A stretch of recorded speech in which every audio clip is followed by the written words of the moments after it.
हाँ जी, हाँ जी, हाँ जी, हाँ जी, हाँ जी, मेरे प्यारे प्यारे सी फाइनल वाले दोस्तों, सुस्वागतम सर आज की अपनी कक्षा में। तो सर जिनको नहीं पता, अपना चल रहा है सर स्पॉम का बिल्कुल फ्री वाला, हाँ जी सर, बिल्कुल फ्री फ्री फ्री वाला बैच पूरा का पूरा यूट्यूब पे आपको मिल जाएगा। मतलब ऑलरेडी चल रहा है तो पड़ा हुआ है यूट्यूब के ऊपर, ठीक है ना सर।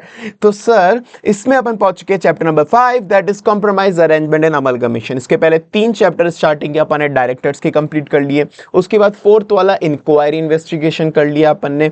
अब अपन पहुंच गए अपने चैप्टर नंबर 5 पे। हाँ जी सर, ये पूरा बैच आपको फ्री मिलेगा, जिसके अंदर मतलब अगर आपने पहले नहीं देखी हो वीडियोस, तो जिसके अंदर मेरा टारगेट है कि मैं आपको 30 टू 40 आवर्स के अंदर, 30 तो नहीं हो पाएगा, आई थिंक 35 ले लो शायद, आई थिंक, मतलब लेट्स सी, मुझे भी एग्जैक्ट आइडिया नहीं है।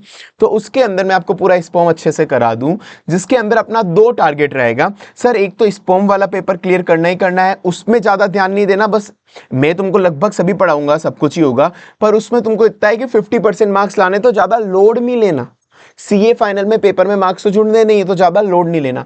दूसरा अपना उसका तरीका साथ में उसके लिए भी पढ़ाएंगे आईबीएस, जो पेपर नंबर 6 है आपका, क्योंकि आईबीएस के अंदर भी अच्छे खासे क्वेश्चन आपको मिल जाते हैं लो के और एससीएमपी के, तो वो उसके हिसाब से भी अपन कवरेज करेंगे, ताकि अपना दोनों का दोनों एक साथ क्लियर हो जाए, दोनों चीजें एक साथ सेटल होती रहे। ठीक है सर, चलो आ जाओ चलते हैं। सर आओ सबसे पहले चैप्टर नंबर 5 पे सर, कॉम्प्रोमाइज अरेंजमेंट अमलगमेशन होता क्या है। अरे मेरा नाम नहीं बताया ना मैंने तुमको, मेरा नाम है सी हेमंत सोहान है, ठीक है। चलो आ जाओ। अब कॉम्प्रोमाइज अरेंजमेंट अमलगमेशन सर देखो, होता क्या है सर, दो चीज यहाँ पे, दो वर्ड है एक तरह से। अमलगमेशन अरेंजमेंट के अंदर ही मिक्स है, तुम मान देखो अमलगमेशन जो होता है अरेंजमेंट के अंदर का ही एक पार्ट है, ठीक है। तो दो वर्ड होते हैं सर, एक होता है सर कॉम्प्रोमाइज, एक होता है सर अरेंजमेंट। तो सर ये चैप्टर क्या बोलता है, ये चैप्टर क्यों बनाया है, क्या इसका इशू क्या है, मतलब क्या है सर। देखो होता क्या है, कभी कभार ऐसा होता है कि लेट से कोई भी बैंक है या फिर कोई भी अपना क्रेडिटर वगैरह है, लेट से कोई भी क्रेडिटर है। अब वो क्रेडिटर क्या करता था, क्रेडिटर कंपनी से मांगता था, कितने रुपए मांगता था, 50 करोड़ रुपए मांगता था। कितने मांगता था सर, 50 करोड़ रुपए वो कंपनी से मांगता था। पर इतना समझ आ गया, पर इतना समझ आ गया कि भाई ये जो कंपनी है ना, ये तो पूरी डूबने वाली है, ये तो पूरी डूबने वाली है। अगर इस कंपनी ने इसको पूरे 50 करोड़ दे दिए, तो इस कंपनी के पास, मतलब कंपनी के पास न तो 50 करोड़ ऐसे देने के लिए, कंपनी के पास 50 करोड़ रुपए देने के लिए भी नहीं है। और जितना अगर ये क्रेडिटर ने बार बार फोर्स करा कि पैसा दे पैसा दे पैसा दे पैसा दे, पूरा 50 करोड़ दे, पूरा 50 करोड़ दे, अगर ऐसा फोर्स करा तो कंपनी पूरी खत्म हो जाएगी, क्योंकि कंपनी के पास पहले ही पैसा नहीं है, जो है वो भी अगर इसको दे दिया तो कंपनी का बिजनेस भी नहीं चल पाएगा, कंपनी के पास बिजनेस चलाने के लिए रुपए भी नहीं बचेंगे। सिंपल सी बात है ना। तो इसलिए क्या होता है, तुमने बहुत जगह सुना होगा, कॉम्प्रोमाइज कर लेते हैं जिंदगी के अंदर, कुछ चीजें में कॉम्प्रोमाइज करना पड़ता है। वही तो चीज है कि जो चाहिए होता है वो नहीं मिलता कभी कभार, तो आपको कॉम्प्रोमाइज करना पड़ता है, ठीक है ना। तो वही, हाँ तुम वो वाले पर्सनल वाली कॉम्प्रोमाइज पे मत जाओ, ठीक है ना, वो नहीं। चलो, सब मिलेगा जो चाहिए होता है। चलो, तो अब यहाँ पे कॉम्प्रोमाइज करना सर, मतलब क्रेडिटर और कंपनी आपस में एक कॉम्प्रोमाइज कर लेगी, कॉम्प्रोमाइज कर लेगी कि भाई देख 50 करोड़ मांगता है, वो तो सिंपल सी बात है, हम नहीं दे पाएंगे, औकात ही नहीं बची हमारी, ये कंपनी वाले बोलेंगे। तो 50 करोड़ तो नहीं दे पाएंगे, 50 करोड़ की जगह कॉम्प्रोमाइज करके एक काम कर, इसको अपन 35 करोड़ में सेटल करते हैं, 35 करोड़ के अंदर अपन इसको सेटल कर देते हैं। इतने रुपए हम थोड़े टाइम में इकट्ठा करके दे देंगे, हमारे पास थोड़े बहुत पैसे हैं धंधा चलाने के लिए, तो हम उससे धंधा चलाएंगे, बिजनेस चलाएंगे, प्रॉफिट कमाएंगे, तेरे को रुपए देते जाएंगे, प्रॉफिट कमाएंगे, तेरे को रुपए देते जाएंगे। पर एग्री, पहले तू बता दे, तू 35 का कॉम्प्रोमाइज कर रहा है या नहीं कर रहा। तो इसको बोलते हैं कॉम्प्रोमाइज, कि अपन क्रेडिटर के रुपए एक तरह से, क्रेडिटर को डिस्प्यूट चल रहा है, क्रेडिटर का डिस्प्यूट चल रहा है, तो उसको सेटल कर रहे हैं, उसको कॉम्प्रोमाइज करवा के सेटल कर रहे हैं, डिस्प्यूट रिजोल्व करा। ठीक है सर, वैसे ही होता है एक अरेंजमेंट। ये सर अरेंजमेंट क्या होता है, तो जनरली आप मान के चलो, और ऐसे जनरली मैं बता रहा हूं, बाकी रेयर केस कुछ और भी होते हैं। कॉम्प्रोमाइज जो होता है ना, कंपनी कॉम्प्रोमाइज करती है क्रेडिटर के साथ, कंपनी कॉम्प्रोमाइज करती है क्रेडिटर्स के साथ, जो भी मैंने एग्जांपल दिया। वैसे ही कंपनी अरेंजमेंट करती है अपने शेयर होल्डर के साथ, किसके साथ, अपने शेयर होल्डर के साथ अरेंजमेंट करती है। अरेंजमेंट में क्या होता है सर, अरेंजमेंट कुछ नहीं है यार, सिंपल सी बात है, शेयर होल्डर के साथ क्या अरेंजमेंट हो सकता है, शेयर होल्डर के साथ अरेंजमेंट में होता है कि उनके शेयर्स वगैरह को लेना देना, ये सब करना। तो मतलब जब भी कंपनी जनरली मर्जर कर रही है, डीमर्जर कर रही है, अमलगमेशन कर रही है, तो इसमें सबसे ज्यादा इंपैक्ट किसको पड़ता है? शेयर होल्डर को, क्योंकि कंपनी के पास लेट्स से रिलायंस और अडानी मर्ज हो रहे हैं, लेट्स से रिलायंस और अडानी मर्ज हो रहे हैं, तो भाई सबसे ज्यादा इंपैक्ट किसको पड़ेगा? इधर अंबानी जी को, इधर अडानी जी को। सबसे ज्यादा इंपैक्ट क्यों पड़ेगा? अंबानी जी के पास सारे रिलायंस के शेयर है, अडानी जी के पास सारे अडानी जी के शेयर है, मतलब हाँ ठीक है ना। तो अब वो इस सबसे ज्यादा इंपैक्ट किसको पड़ेगा? शेयर होल्डर को। तो जब भी आप मर्जर डीमर्जर अमलगमेशन करते हो तो शेयर होल्डर को सबसे ज्यादा इंपैक्ट उस पर पड़ता है कि जैसे अडानी अगर रिलायंस में मर्ज हो रही है, अडानी अगर रिलायंस में मर्ज हो रही है, तो अडानी को क्या बोल दिया जाएगा कि भाई तेरे पास जितने शेयर है उतने ही शेयर तेरे को रिलायंस के दे दिए जाएंगे, उतने ही शेयर तेरे को रिलायंस के दे दिए जाएंगे, ऐसा कुछ भी बोल सकते हैं। तो सबसे ज्यादा शेयर होल्डर को इंपैक्ट कर रहा है, तो शेयर होल्डर के साथ कुछ अरेंजमेंट कर रही है कंपनी। तो ये चैप्टर पूरा डील करता है जब भी आपको ऐसा ट्रांजैक्शन कर रहे हो, या तो आप क्रेडिटर के साथ कॉम्प्रोमाइज करने वाले हो, या फिर आप कभी मर्जर डीमर्जर अमलगमेशन या ऐसा कोई भी अरेंजमेंट करने वाले हो शेयर होल्डर के साथ। तो भाई ऐसा कभी भी आप खुद से नहीं कर सकते, ऐसा कभी भी खुद से, ऐसा नहीं कि खुद से इच्छा हुई कर ली, पूरा का पूरा प्रोसेस दिया है, बहुत बड़ा प्रोसेस दिया है। आपको एनसीएलटी की अप्रूवल लेनी पड़ेगी, शेयर होल्डर की मीटिंग बुलानी पड़ेगी, क्रेडिटर की मीटिंग बुलानी पड़ेगी, पूरा प्रोसेस है, वो सब पूरा प्रोसेस आपको फॉलो करना पड़ेगा। ठीक है, तो ये हो गया। जहां पे भी अब मैं आगे यूज लूँ ना C/A, इसका मतलब है कॉम्प्रोमाइज अरेंजमेंट, इसका मतलब है कॉम्प्रोमाइज एंड अरेंजमेंट। तो जब भी आप कॉम्प्रोमाइज अरेंजमेंट करते हो तो आपको एक स्कीम बनानी पड़ती है, मतलब एक एग्रीमेंट टाइप पूरा पेपर, जिसके अंदर स्कीम मतलब समझ गया ना, वही एक पेपर पूरा बनाना पड़ता है कॉम्प्रोमाइज अरेंजमेंट का, कि कंपनी क्या क्या चाह रही है, इसके अंदर ऐसा ऐसा होगा, कंपनी में ऐसा ऐसा होगा, ऐसा ऐसा होगा, ये ऐसा करना चाह रही है, ये वैसा करना चाह रही है, क्रेडिटर को इतने रुपए मिलेंगे, उसको इतने रुपए में, पूरी स्कीम कि कैसे पूरा प्रोसेस क्या होगा, क्या क्या टर्म्स कंडीशन होंगे। तो कॉम्प्रोमाइज अरेंजमेंट की कंपनी एक स्कीम बनाएगी और वो अप्रूव करेगी, एनसीएलटी क्रेडिटर वगैरह वो सब अप्रूव करेंगे उसको। ठीक है सर, चलो आओ। और सर ये नोट्स भी आपको फ्री के अंदर मिलेंगे, नोट्स भी पीडब्ल्यू ऐप पे आपको एनोटेड नोट्स मिल जाएंगे ये वाले, और बाकी मैं आपको बता दूंगा अभी बाकी, और बाकी नोट्स वगैरह कैसे मिलेंगे, ठीक है ना। चलो इसको हटा यहाँ से अपन, मैंने लिखा हुआ है नीचे तुमको, ये देखो। जैसे अब जल्दी जल्दी चलते हो, देखो एक चीज मैं बता दूं, तुम्हारी वो एक्सपेक्टेशन नहीं होनी चाहिए। तुम अगर मेरे से ऑडिट पढ़े हुए हो ऑलरेडी, सी इंटर में या सी ए फाइनल में, तो तुमको पता है सर ऑडिट में कैसे पढ़ाता हूं, तो वो एक्सपेक्टेशन मत रखना, उस एक्सपेक्टेशन पे मैं खड़ा नहीं हो पाऊंगा।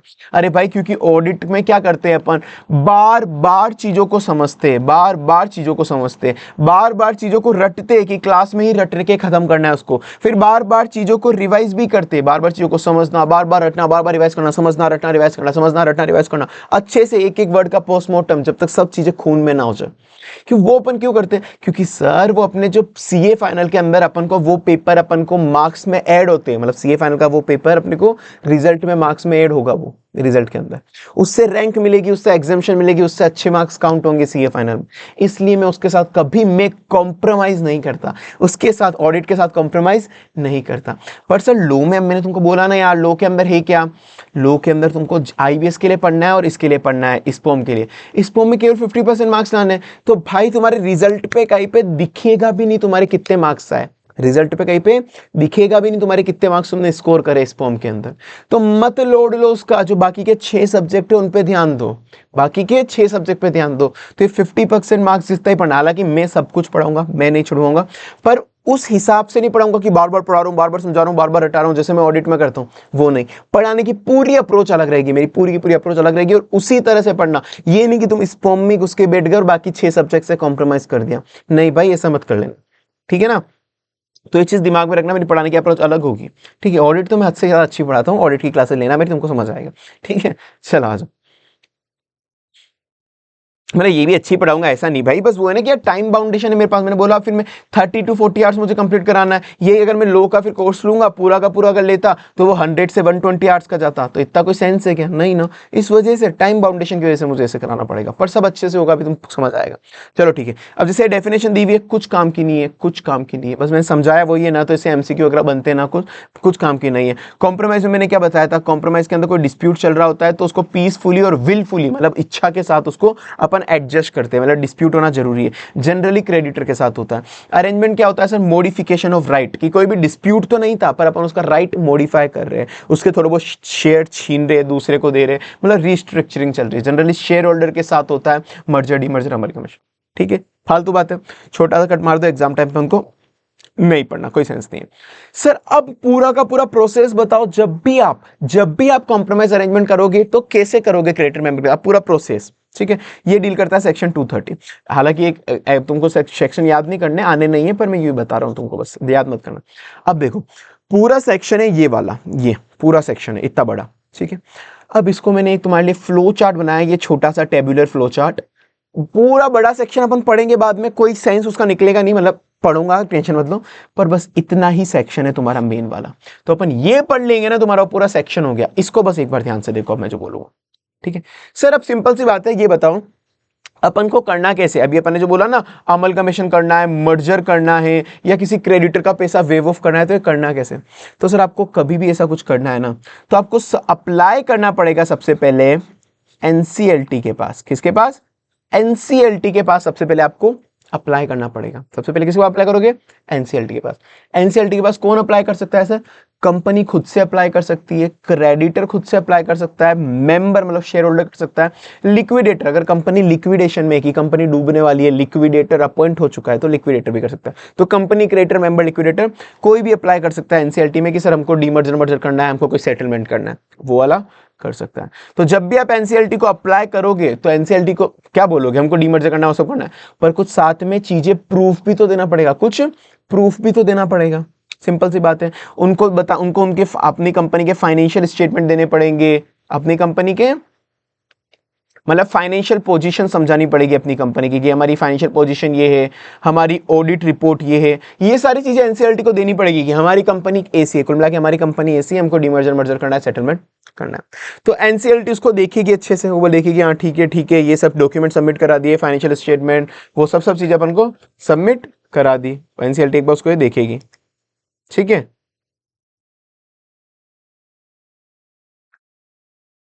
ठीक है, तो मतलब कंपनी अपन को एनसीएलटी को मिला के अपन ने अप्लाई करा कि भाई हमको ये सब करना है, और कुछ डॉक्यूमेंट सबमिट करा दिया, हमारी फाइनेंशियल पोजीशन, हमारी ऑडिट रिपोर्ट क्या है। तो अब एनसीएलटी क्या बोलेगा? देखो भाई मेरे पास बाद में आना, एनसीएलटी क्या बोलेगा? मेरे पास बाद में आना, एक काम करो, तुम सबसे पहले मीटिंग बुलाओ, तुम सबसे पहले मीटिंग बुलाओ, और मीटिंग में लोगों से अप्रूवल लो। मीटिंग किसकी बुलाओगे? सीधी बात है, अगर शेयर होल्डर की लिए बात हो रही है, मतलब अरेंजमेंट की बात हो रही है, तो शेयर होल्डर की मीटिंग बुलाओ, और अगर ये कि किसी क्रेडिटर का पैसा वेव ऑफ करना है, मतलब कोई कॉम्प्रोमाइज करना है, तो क्रेडिटर की मीटिंग बुलाओ, तो क्रेडिटर की मीटिंग बुलाओ। सिंपल सी चीज है। तो बोलेगा सबसे पहले आप मीटिंग बुलाओ, सबसे पहले आप मीटिंग बुलाओ। तो मीटिंग के लिए भी कुछ चीजें दे रखी है। मीटिंग के अंदर चीजें क्या दे रखी है सर? सीधी बात है, आपको 30 डेज का नोटिस देना पड़ेगा। 30 डेज का नोटिस मतलब 30 डेज प्रायर, मीटिंग के 30 डेज प्रायर आपको नोटिस देना पड़ेगा। मीटिंग के 30 डेज प्रायर आपको नोटिस देना पड़ेगा सारे लोगों को, जो भी या तो क्रेडिटर है या मेंबर है, जिनको भी उनको देना पड़ेगा। साथ में वो नोटिस कंपनी की वेबसाइट में भी डाला जाएगा और न्यूज़पेपर में भी डाला जाएगा। न्यूज़पेपर में जब भी अपन कोई चीज डालते हैं तो दो न्यूज़पेपर होते हैं, एक तो लोकल लैंग्वेज के अंदर जो न्यूज़पेपर जिसको अपन बोलते हैं वर्नाकुलर लैंग्वेज, वर्नाकुलर के अंदर, और एक साथ में इंग्लिश न्यूज़पेपर। साथ में इंग्लिश न्यूज़पेपर हमेशा यही होता है, जब भी न्यूज़पेपर में कुछ पब्लिश करना है तो दो में डलेगा, एक तो जो लोकल लैंग्वेज वाला वर्नाकुलर है और इंग्लिश लैंग्वेज है। ठीक है, तो अब सबसे पहले एनसीएलटी ने बोला एनसीएलटी को अपन अप्लाई करा। एनसीएलटी ने बोला भाई मीटिंग बुलाओ शेयर होल्डर क्रिएटर की। तो अपन ने 30 डेज का नोटिस दे दिया सबको कि हाँ भाई आपको मीटिंग बुलानी है। तो 30 डेज का नोटिस अपन ने सबको दिया, वेबसाइट पे भी डाला, न्यूज़पेपर में भी डाला, पर साथ में अपन को वो नोटिस और रिप्रेजेंटेशन किसको देना है? एक सेबी, जितनी भी ऑथोरिटीज है ना, SEBI, income tax, ROC, etcetera etcetera, इन सबको भी वो नोटिस देना है, इन सबको भी वो नोटिस देना पड़ेगा, इन सबको भी रिप्रेजेंटेशन देने का मौका देना पड़ेगा। मतलब अपन इनकम टैक्स, आरओसी, सेबी, ये सब जो भी है, इनसे भी पूछेंगे, इनसे भी इनको भी मौका दे रहे, कुल मिला के इनको भी मौका दे रहे कि अगर आपको कोई ऑब्जेक्शन है हमारे मर्जर, अमलगमेशन, कॉम्प्रोमाइज अरेंजमेंट्स में, कॉम्प्रोमाइज अरेंजमेंट किसी से भी आपको हमारे कोई दिक्कत है, तो आप हमको 30 दिन के अंदर अंदर बता दो। आप हमको 30 दिन के अंदर अंदर आप हमको रिस्पॉन्ड कर देना। ठीक है, अगर 30 दिन में रिस्पॉन्ड नहीं करा तो अपन मान लेंगे SEBI, income tax, ROC etcetera etcetera, इनको कोई दिक्कत नहीं है, मतलब डीम्ड अप्रूवल मान लेंगे अपन, डीम्ड अप्रूव मान लेंगे, डीम्ड अप्रूव अपन उसको मान लेंगे, कोई दिक्कत नहीं है।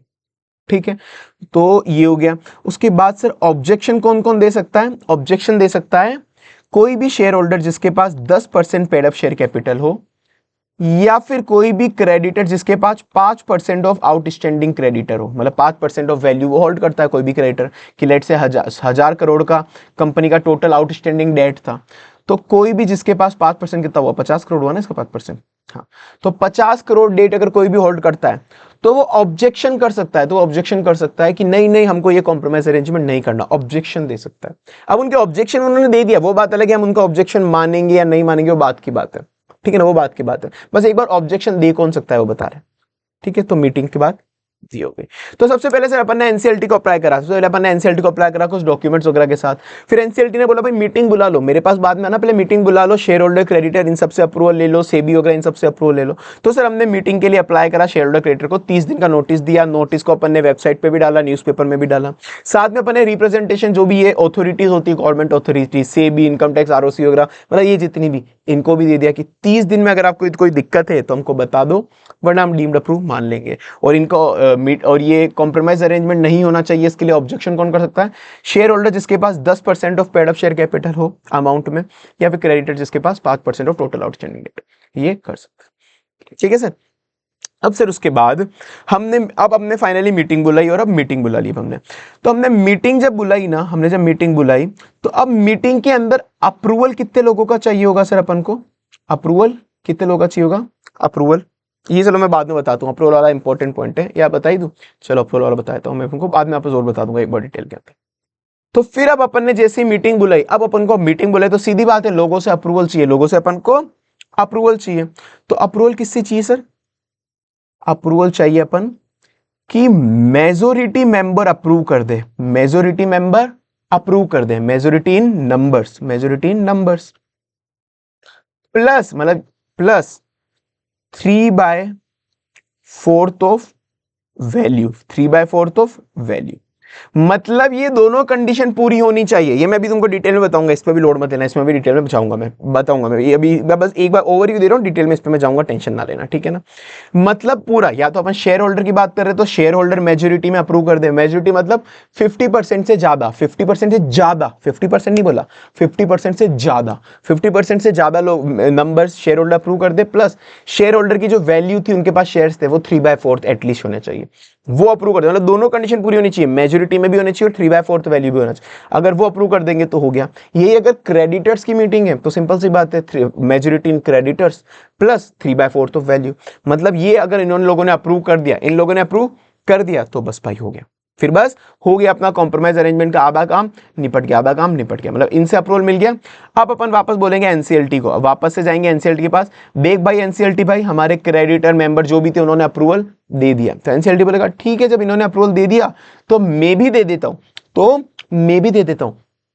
पर एनसीएलटी एक चीज देखेगा कि आपका जो मर्जर अमलगमेशन डीमर्जर के बाद का आपको एक अकाउंटिंग ट्रीटमेंट बताना पड़ेगा कि आप उसका अकाउंटिंग ट्रीटमेंट क्या करने वाले हो, आप उसका अकाउंटिंग ट्रीटमेंट क्या करने वाले हो, क्या वो अकाउंटिंग स्टैंडर्ड के हिसाब से सही है या नहीं है, क्या वो अकाउंटिंग स्टैंडर्ड के हिसाब से सही है या नहीं। इसके लिए वो ऑडिटर का सर्टिफिकेट मांगेगा, ऑडिटर का सर्टिफिकेट मांगेगा। एमसीक्यू पॉइंट आ सकता है इससे अच्छा खासा कि वो ऑडिटर का सर्टिफिकेट मांगेगा। एनसीएलटी बोलेगा ठीक है तुम्हारा ये जो भी कॉम्प्रोमाइज अरेंजमेंट हो रहा है तो इसका कोई अकाउंटिंग ट्रीटमेंट भी होगा बुक्स ऑफ अकाउंट्स में, तो उसका क्या अकाउंटिंग ट्रीटमेंट है, क्या वो अकाउंटिंग स्टैंडर्ड के हिसाब से सही है या नहीं, अकाउंटिंग स्टैंडर्ड के साथ सही है या नहीं, ऑडिटर से सर्टिफिकेट लाके दो, ऑडिटर से सर्टिफिकेट लाके दो, तो ये वो होगा, तो ये होगा यहाँ पर अकाउंटिंग में। फिर उसके बाद अगर एनसीएलटी सेटिस्फाई हो गया कि हाँ भाई इनका तो अकाउंटिंग ट्रीटमेंट भी सही है, तो done sir, NCLT finally scheme को सैंक्शन कर देगा कि हाँ भाई जाओ जी लो अपनी जिंदगी। पर यहाँ से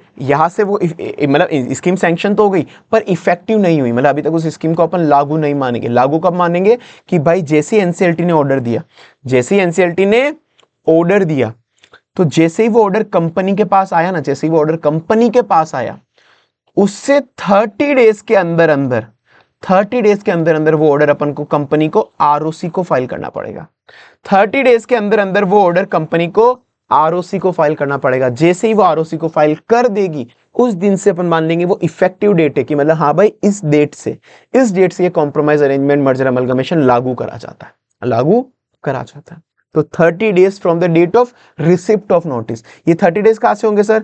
जहां से उसने ऑर्डर सैंक्शन कर दिया वहां से, या नहीं एनसीएलटी ने ऑर्डर दिया, एक तो है कि सर एनसीएलटी ने ऑर्डर पास कर दिया, वहां से नहीं, जब एनसीएलटी का ऑर्डर कंपनी को रिसीव हो गया, जब एनसीएलटी का ऑर्डर कंपनी को रिसीव हो गया, तो जब कंपनी को रिसीव हो गया वहां से 30 डेज देखेंगे, वहां से 30 डेज देखेंगे। जैसे ही कंपनी का ऑर्डर रिसीव हो गया वहां से 30 डेज आरओसी को।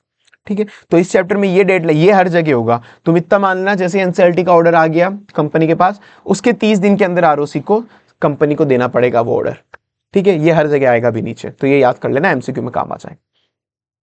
डन सर, बस यही था, इतनी ही प्यारी सी और छोटी सी बात थी, और ये अपना बहुत बड़ा सेक्शन खत्म हुआ। अभी मैं तुमको बताऊंगा, यही सबसे बड़ी काम की चीजें थी जो आपकी कंप्लीट हो गई। अभी डायरेक्ट यहाँ से पढ़ाता ना तो मैं, वैसे तो मैंने बुक बड़ी प्यार से अच्छी सी बनाई है, पर फिर भी तुमको बहुत ज्यादा कंफ्यूजन हो जाता और बहुत सारी फालतू चीजें भी आती। तो मेन काम की चीजें तुम्हारी सारी ये की यही थी, जो मैंने तुम्हारे एक बार में समराइज कर दी छोटे से चार्ट में। इतना बड़ा सेक्शन, मैं तो पढ़ाता ही बहुत अच्छा हूँ, मैं तो मतलब बहुत तारीफ करके जाऊँ मेरी थोड़ी कमेंट सेक्शन में, हाँ मस्त, ठीक है। चलो आ जाओ। पर फिर भी यार बेशरम लोग तो तुम बहुत हो, मतलब इतना मेहनत कर रहा हूँ, बंदा इतनी मेहनत कर रहा है, सब फ्री में प्रोवाइड हो रहा है, नोट्स क्लासेस वगैरह। वीडियो पे लाइक तुम्हारे मुझे ज्यादा नहीं दिखते, व्यूज दिख जाएंगे, मतलब अच्छे खासे देख के जा रहे हो, वॉच टाइम भी होता है, पर लाइक नहीं करके जाते। बड़े बेशरम लोग, पत्थर दिल लोग हैं भाई, कैसे मोटिवेशन मिलेगा सामने वाले को। लाइक करके जाना, और याद से लाइक तो करी दो, याद से मुझे बता के जाओ तुम्हारा अटेम्प्ट कौन सा है। तुम ये वीडियो कभी भी देख रहे हो, चाहे तुम पुरानी वाली वीडियो में कमेंट करके आ गए या तुम कभी भी देख रहे हो, प्लीज कर दो, क्या बिगड़ रहा है एक चीज कहने में। तुम्हारा अटेम्प्ट कौन सा है, तुम बता दो। तुम्हारा नाम क्या, सीए लिख देना, सीए हेमंत सोमानी वोटर, जो भी तुम्हारा नाम है, अटेम्प्ट CXYZ, तुम्हारा अटेम्प्ट कौन सा है। मुझे जानना होता है कि जो बच्चे एसोसिएट है अभी अपने साथ, उनका अटेम्प्ट कौन सा है, ताकि मैं तुम्हारे लिए और अच्छी अच्छी चीजें लाऊं उस अटेम्प्ट के लिए, उस चीजों के लिए मुझे जानना होता है। प्लीज कर देना भाई, चाहे कभी भी ये वीडियो देखो, कभी भी, चाहे 5 साल बाद, नहीं जब तक न्यू लेक्चर आ जाएंगे, पर फिर भी कर देना, ठीक है।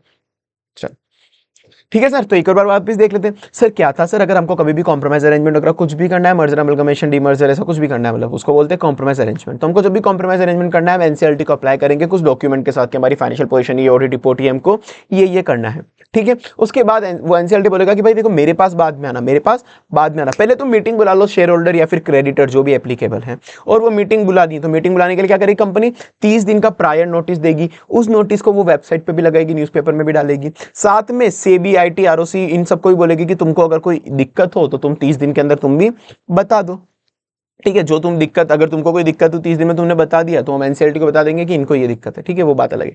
और कौन इसको अपोज कर सकता है सर, शेयर होल्डर जिसके पास 10% शेयर से, मतलब 10% वोटिंग पावर है, और क्रेडिटर या फिर जिसके पास 5% का आउटस्टैंडिंग डेट है, वो इस स्कीम को अपोज कर सकते हैं, वो इस स्कीम को अपोज कर सकते हैं। पर उसके बाद इन्होंने फिर उसके बाद मीटिंग बुलाने का बोला, मीटिंग अपन ने बुलाई, फिर अप्रूवल कितने की होगी सर, मेजोरिटी नंबर्स, या तो शेयर होल्डर की बात हो रही थी शेयर होल्डर की, क्रेडिटर की बात हो रही थी क्रेडिटर की, प्लस 3/4 ऑफ वैल्यू, दोनों कंडीशन पूरी होनी चाहिए। इस पे अपन डिटेल में जाएंगे, अभी आएगा क्वेश्चन आता है इसमें, ठीक है। फिर जैसे अप्रूवल हो गया अपना इनका, फिर अपन एनसीईआरटी को बोल देंगे देखो भाई हमारा अप्रूवल तो हो गया है। फिर एनसीईआरटी बोलेगी ठीक है चलो तुम्हारा अप्रूवल हो गया है, मुझे बस अकाउंटिंग ट्रीटमेंट बता दो, ऑडिटर का सर्टिफिकेट दे दो, ऑडिटर का सर्टिफिकेट दो। अगर उसको सेटिस्फाई हो गया कि हाँ भाई ऑडिटर का सर्टिफिकेट मिल गया और सब कुछ मिल गया, फिर कोई दिक्कत नहीं, हो सैंक्शन कर देगी, और सैंक्शन होने के बाद कंपनी को जैसे ही सैंक्शन मिला, वो 30 दिन के अंदर आरओसी को वो नोटिस दे देगी, आरओसी को जो भी स्कीम का वो अप्रूवल का नोटिस है वो दे देगी कि हमारा ये स्कीम अप्लाई हो गई।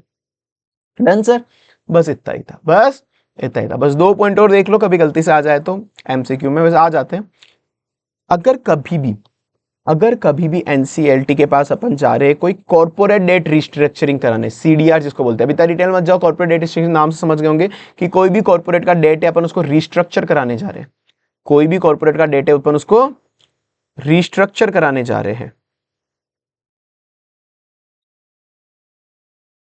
कभी भी ऐसा, बाकी इतना डिटेल में भी मैं नहीं जाऊंगा कि वो ये रुपए को कम ज्यादा कराने ऐसा कुछ।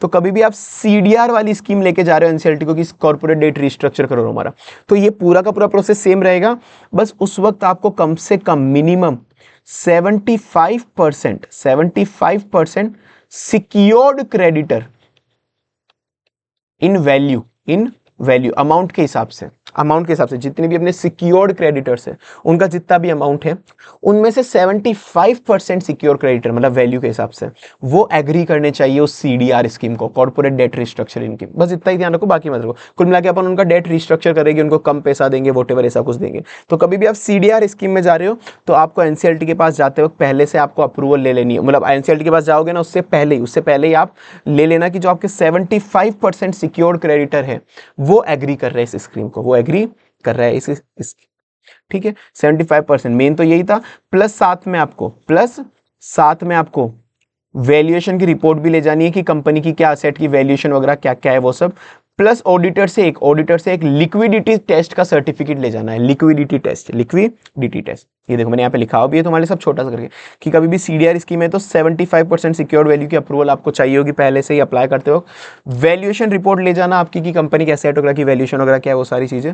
प्लस ऑडिटर एक लिक्विडिटी टेस्ट करके देता है, ऑडिटर एक लिक्विडिटी टेस्ट करके देता है कि जैसे ही ये अरेंजमेंट हुआ, कॉम्प्रोमाइज अरेंजमेंट मर्जर अमलगमेशन जो भी होना था जैसे ही हुआ, उसके बाद कंपनी लिक्विड रहेगी नहीं रहेगी, कंपनी के पास थोड़ा बहुत पैसा होगा नहीं होगा, लिक्विड रहेगी या नहीं, तो ऑडिटर से एक लिक्विडिटी टेस्ट का सर्टिफिकेट भी ले जाना। तो ये कब एप्लीकेबल है एडिशन कंडीशन, जब आप सीडीआर स्कीम ले जा रहे हो, ठीक है। और एक और चीज एमसीक्यू के लिए कि यहां पर जैसे बोला था ना कि एनसीएलटी ने बोला था कि मीटिंग बुलाओ तुम्हारे शेयर होल्डर या क्रेडिटर की, तो शेयर होल्डर की मीटिंग बुलाना तो हमेशा कंपलसरी होगा जब भी शेयर होल्डर का कॉम्प्रोमाइज कर रहे हैं अपन, मतलब अरेंजमेंट कर रहे हैं। पर अगर जब भी क्रेडिटर की मीटिंग बुलानी है ना, क्रेडिटर की मीटिंग, तो क्रेडिटर की मीटिंग के केस के अंदर अगर 90% ऑफ क्रेडिटर बोल दे कि कोई मीटिंग की जरूरत नहीं है, 90% ऑफ क्रेडिटर अगर बोल दे कोई मीटिंग की जरूरत नहीं है, 90% ऑफ वैल्यू, 90% ऑफ वैल्यू, तो 90% ऑफ क्रेडिटर बोल दे कि कोई मीटिंग की जरूरत नहीं है, हम एग्री कर रहे हैं, हम एग्री कर रहे हैं कि हाँ भाई आप इस कॉम्प्रोमाइज अरेंजमेंट को आगे बढ़ाओ, आगे बढ़ाओ, तो मीटिंग बुलाने की जरूरत नहीं है, मीटिंग बुलाने की जरूरत नहीं है। पर ये किस पे लगता है, सिर्फ क्रेडिटर। अगर कभी शेयर होल्डर की मीटिंग बुलानी है तो बुलानी ही पड़ेगी, उसके अंदर कोई भी एक्सेप्शन नहीं है, उसके कोई भी एक्सेप्शन नहीं है। तो मीटिंग आपको क्रेडिटर की नहीं बुलानी पड़ेगी अगर क्रेडिटर बोल दे कि 90% ऑफ क्रेडिटर ऑलरेडी एग्री हो गए, 90% ऑफ क्रेडिटर ऑलरेडी एग्री हो गए कि हाँ भाई कोई मीटिंग बुलाने की जरूरत नहीं है, हम तो एग्री है, इस स्कीम के लिए एग्री ऑलरेडी, आप प्रोसीड करो, तो नहीं बुलाना। तो उसको बोलते हैं dispense of meeting. Creditor dispense of कर सकता है मीटिंग को, क्रेडिटर डिस्पेंस ऑफ कर सकता है मीटिंग को, ठीक है सर। तो बस ये रहा अपना प्यारा सा सेक्शन और यहाँ पर समाप्त हुआ है। पढ़ना है एक बार, यहाँ से भी देख लो एक बार, देखो तभी तुमको मजा आ जाएगा सर क्या पढ़ाया था। अभी अभी बताता हूँ मैं, बस ये जो बताया ना वो ही है सर। ये देखो सबसे पहले अपन एनसीएलटी को अप्लाई करेंगे, एनसीएलटी को कंपनी क्रेडिटर मेंबर कोई भी अप्लाई कर सकता है, ठीक है ना। उसके साथ अपन को ऑडिट रिपोर्ट फाइनेंशियल स्टेटमेंट वगैरह एनसीएलटी को देनी पड़ती है। और ये सीडीआर स्कीम है तो 75% सिक्योर क्रेडिटर अप्रूव करेंगे, वैल्यूएशन रिपोर्ट साथ में दे देना और लिक्विडिटी टेस्ट ऑडिटर से करवा लेना। फिर एनसीएलटी बोलेगी भाई तुम मीटिंग बुला लो क्रेडिटर शेयर होल्डर जो भी एप्लीकेबल है, पर क्रेडिटर की मीटिंग डिस्पेंस ऑफ कर सकते हैं अगर 90% वैल्यू एग्री कर रहे हैं तो, ठीक है। उसके बाद अपन उसको मीटिंग बुलानी तो 30 डेज का नोटिस देना पड़ेगा, सर्कुलेट करना पड़ेगा, वेबसाइट न्यूज़पेपर में देना पड़ेगा। और साथ में जितनी भी सेबी इनकम टैक्स आरओसी इन सबको भी बोलेंगे 30 दिन में अगर तुमको कोई इशू है तो रिस्पॉन्ड कर दो, वरना हम डीम्ड अप्रूव मान लेंगे, तुमको कोई दिक्कत नहीं है इस स्कीम से। ऑब्जेक्शन कौन दे सकता है, शेयर होल्डर जिसका 10% पेड अप शेयर कैपिटल है और क्रेडिटर जिसका 5% आउटस्टैंडिंग है। अब ये ऑब्जेक्शन दे रहे हैं, ऐसा नहीं कि हम इनका ऑब्जेक्शन मानेंगे कंपलसरी, नहीं, बस ऑब्जेक्शन दे रहे हैं तो इनका हम बस बाकी शेयर होल्डर को बता देंगे इन्होंने ऑब्जेक्शन दिया, बाकी इनका मानना नहीं मानना ऑब्जेक्शन वो बात की बात है। पर मीटिंग बुलाने के बाद अप्रूव कब मानी जाएगी, अपन उस कॉम्प्रोमाइज अरेंजमेंट स्कीम को मेजॉरिटी नंबर्स ने plus 3/4 value, majority number plus 3/4 value ने अप्रूव कर दिया तो मान ली जाएगी। फिर जैसे इन्होंने अप्रूव करा फिर एनसीएलटी बोल देगा तुमने अप्रूव कर दिया तो मैं भी कर देता हूं, बस अकाउंटिंग ट्रीटमेंट एएस के हिसाब से ऑडिटर का उसका सर्टिफिकेट दे दो, फिर वो सैंक्शन कर देगा वो पूरी की पूरी स्कीम। उसके बाद अपन कंपनी क्या करेगी, एनसीएलटी को वो ऑर्डर फाइल कर दे, एनसीएलटी का ऑर्डर फाइल कर देगी आरओसी को 30 दिन के अंदर अंदर। डन सर, यही था पूरा फ्लो चार्ट, यही था, कुछ नहीं था। अब आ जाओ तुम सेक्शन पे।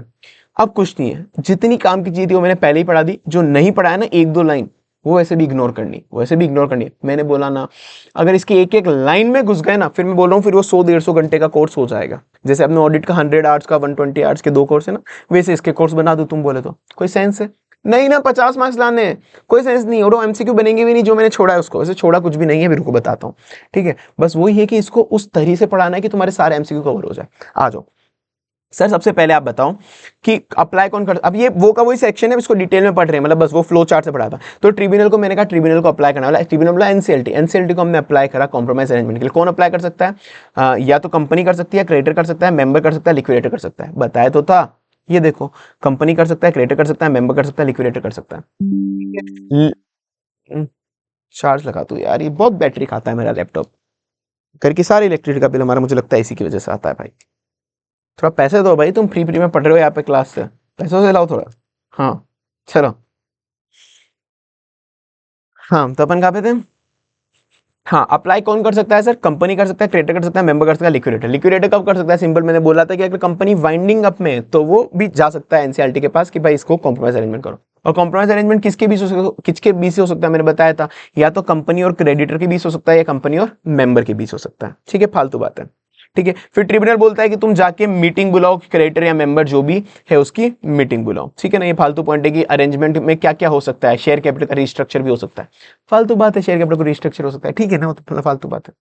फिर उसके बाद अपन जब ट्रिब्यूनल को यहाँ पे अप्लाई कर रहे थे तो ट्रिब्यूनल को अपन ने क्या क्या चीजें देनी थी, मैंने नहीं बोला ऑडिट रिपोर्ट देनी है, फाइनेंशियल स्टेटमेंट देना है, तो मतलब कंपनी की फाइनेंशियल पोजीशन बतानी है, ऑडिट रिपोर्ट देनी है, कंपनी पे कोई भी इन्वेस्टिगेशन चल रहा है तो वो भी तुम बता देना। अगर कोई भी तुमने शेयर कैपिटल में रिडक्शन करा है, फालतू पॉइंट इतना ध्यान मत दो, शेयर कैपिटल में कोई रिडक्शन करा है तो वो भी बता देना।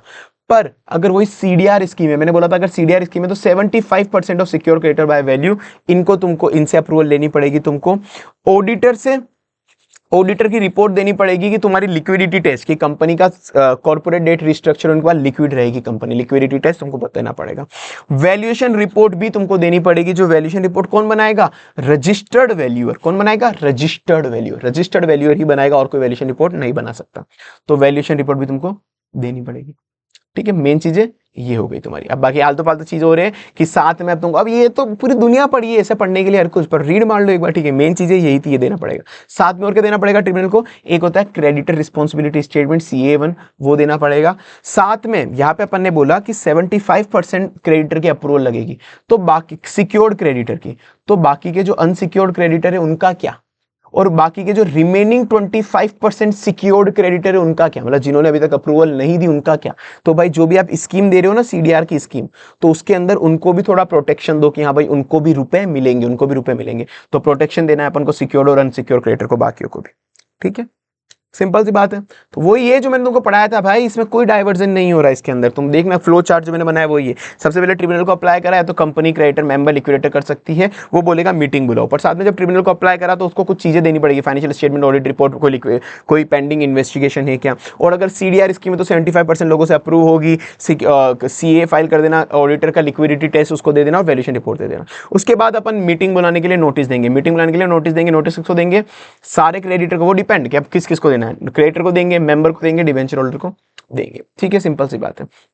उसके बाद उस नोटिस के अंदर क्या देंगे यार, फालतू चीजें, जो भी वो स्कीम थी ना पूरी की पूरी, जो मैंने नहीं बोला कॉम्प्रोमाइज अरेंजमेंट की स्कीम बनाओगे, वो नोटिस के साथ भेज देना उनको। वैल्यूएशन रिपोर्ट भी भेज देना कि किसकी कितनी वैल्यू बन रही, कंपनी के एसेट वगैरह, उन सब चीजों की वो सब भी भेज देना। पर मेन चीज क्या थी सर, नोटिस का टाइमलाइन क्या होगा, नोटिस का timeline 30 days prior, at least 30 days prior आपको भेजना पड़ेगा मीटिंग के पहले, और वो कंपनी के वेबसाइट पर भी देना पड़ेगा, न्यूज़पेपर इंग्लिश और वर्नाकुलर में भी देना पड़ेगा, और कंपनी लिस्टेड है तो सेबी को भी दे देना, कंपनी लिस्टेड है तो सेबी को भी दे देना। अब ये फालतू बात है, ठीक है, फालतू बात है, पर एक बार देख लो एमसीक्यू में आ जाए गलती से तो। वोटिंग कैसे होगा, वोटिंग कोई खुद से आके भी जा सकता है मीटिंग में, खुद नहीं जाए मीटिंग में, खुद नहीं जाए तो उसके लिए एक प्रॉक्सी भेज सकता है कि मेरे बदले ये बंदा वोट करेगा, मेरे बदले ये वाला वोट करेगा, या फिर पोस्टल बैलेट से भी हो सकता है। पोस्टल बैलेट अगर मैं तुमको पढ़ा चुका हूं कि सब लोगों के घर पे पोस्टल बैलेट भिजवा दिया जाएगा, with in 1 month of adoption of scheme postal ballot आप करा सकते हैं। और सर इसको ऑब्जेक्शन कौन दे सकता है, मैंने बोला था मीटिंग का ऑब्जेक्शन दे सकते हैं 10% ऑफ मेंबर या फिर 5% ऑफ आउटस्टैंडिंग डेट, वो दे सकते हैं। और साथ में जब मैंने नोटिस दिया तो मैंने नहीं कहा था नोटिस के साथ साथ आपको कुछ गवर्नमेंट अथॉरिटीज, रेगुलेटरी बॉडीज, इनको भी पूछना पड़ेगा कि तुमको कोई ऑब्जेक्शन तो नहीं है। सेंट्रल गवर्नमेंट, इनसे एमसीक्यू आता है, ध्यान रखना। Central government, income tax, RBI, SEBI, stock exchange, liquidator, ROC, competition commission, और जो भी अदर कोई दूसरी बॉडी जो भी अफेक्ट हो सकती है। तो central government, income tax, RBI, SEBI, stock exchange, liquidator, ये तीनों एक तरह से स्टॉक एक्सचेंज जैसे, बस लिक्विडेटर नहीं है पर सेबी स्टॉक एक्सचेंज वगैरह। फिर यहाँ पे ROC, कंपटीशन कमीशन, या फिर कोई दूसरा बंदा, central government, income tax, RBI, सबको नोटिस आपको देना पड़ेगा कि इनको कोई ऑब्जेक्शन तो नहीं है। इनको कोई ऑब्जेक्शन होगा तो वो 30 दिन के अंदर रिप्रेजेंटेशन दे देंगे, नहीं दिया तो उसको प्री एज्यूम मान लेंगे कि कोई ऑब्जेक्शन इनको नहीं है। इधर एमसीक्यू आता है, मैंने लिखा हुआ भी, ठीक है। फिर उसके बाद अप्रूवल लेनी पड़ेगी किसका सर, दोनों अप्रूवल एक साथ लगेगी, मतलब मेजोरिटी और नंबर भी होने चाहिए, मतलब 50% से ज्यादा प्लस 3/4 ऑफ वैल्यू, वो अप्रूव करने चाहिए। कौन होने चाहिए, मेजोरिटी प्लस 3/4 ऑफ वैल्यू, जो मीटिंग में उस वक्त वहां पे प्रेजेंट है प्लस जो वोट दे रहे हैं उनकी मेजोरिटी, मतलब किसकी मेजोरिटी देखेंगे, जो मीटिंग में उस वक्त प्रेजेंट है और वोट दे रहे हैं, जो मीटिंग में प्रेजेंट है और वोट दे रहे हैं, उनकी मेजोरिटी प्लस 3/4 वैल्यू अपन को देखनी पड़ेगी। तो अगर उन्होंने जैसे अप्रूव करा तो ट्रिब्यूनल सैंक्शन कर देगा स्कीम पे, और वो सब पे बाइंडिंग होगा कि वो बात माननी पड़ेगी। साथ में यहाँ पे जो अपन शेयर कर रहे हैं ना, शेयर में प्रेफरेंस शेयर भी इंक्लूड होते हैं, मेंबर्स में प्रेफरेंस शेयर भी इंक्लूड होते हैं। अब ये फालतू बात है, केवल एक पॉइंट काम का है ये वाला, बाकी सब कि अब जैसे ही अपन ने, मतलब इन लोगों ने अप्रूव कर दिया, इन लोगों ने अप्रूव कर दिया, मैंने नहीं बोला मेंबर ने अप्रूव कर दिया, तो मेंबर ने अप्रूव कर दिया तो वापस अपन चले जाएंगे एनसीएलटी के पास कि एनसीएलटी भाई तू अप्रूव कर। तो एनसीएलटी क्या देखेगा, एनसीएलटी बस बोलेगा ठीक है मैं अप्रूव कर देता हूं, बस कंपनी के ऑडिटर का सर्टिफिकेट दे दो कि तुम्हारा जो अकाउंटिंग ट्रीटमेंट है वो अकाउंटिंग स्टैंडर्ड के हिसाब से, बस वो देखेगा और वो सैंक्शन कर देगा। तो वो ऑर्डर में अब यहाँ पे बोल दिया कि ऑर्डर के अंदर एनसीएलटी क्या क्या चीजें लिख के देगा, ऑर्डर के अंदर एनसीएलटी क्या क्या चीजें लिख के देगा, फालतू चीजें कुछ ज्यादा ध्यान मत दो, एक बार रीड मार लो बस, कोई फालतू चीजें कि वो एनसीएलटी जब ऑर्डर देगा अमलगमेशन मर्जर या ऐसा कोई भी कॉम्प्रोमाइज का, तो क्या क्या लिख के देगा, वो बोलेगा कि वो बोल सकता है कि प्रेफरेंस शेयर को तुमको इक्विटी में कन्वर्ट कराना है, हो सकता है बोल दे कि प्रेफरेंस शेयर को तुम इक्विटी में कन्वर्ट करो, और प्रेफरेंस शेयर का जो डिविडेंड है ना पहले से क्यूमुलेटिव डिविडेंड जो अभी तक उनको पे नहीं करा, उनको प्रेफरेंस शेयर वालों को राइट दो, प्रेफरेंस शेयर वालों को ऑप्शन दो कि वो डिविडेंड या तो तुम कैश में ले सकते हो कि हाँ भाई वो पैसा तुम ले लो, या फिर उस डिविडेंड के बदले भी तुम इक्विटी शेयर ले सकते हो। ठीक है, इतना लोड मत लेना, बस फालतू चीजें चलते रहो। क्रेडिटर को प्रोटेक्शन देना कि मतलब तुम कॉम्प्रोमाइज अरेंजमेंट कर रहे हो तो ऐसा नहीं हो कोई भी क्रेडिटर को हार्म हो जाए, सारे क्रेडिटर को का ध्यान रखना। कोई भी वेरिएशन राइट कर रहे हो तो सेक्शन 48 भूल जाओ, अभी मैं तुमको सी एंटर पढ़ाना पड़ जाएगा।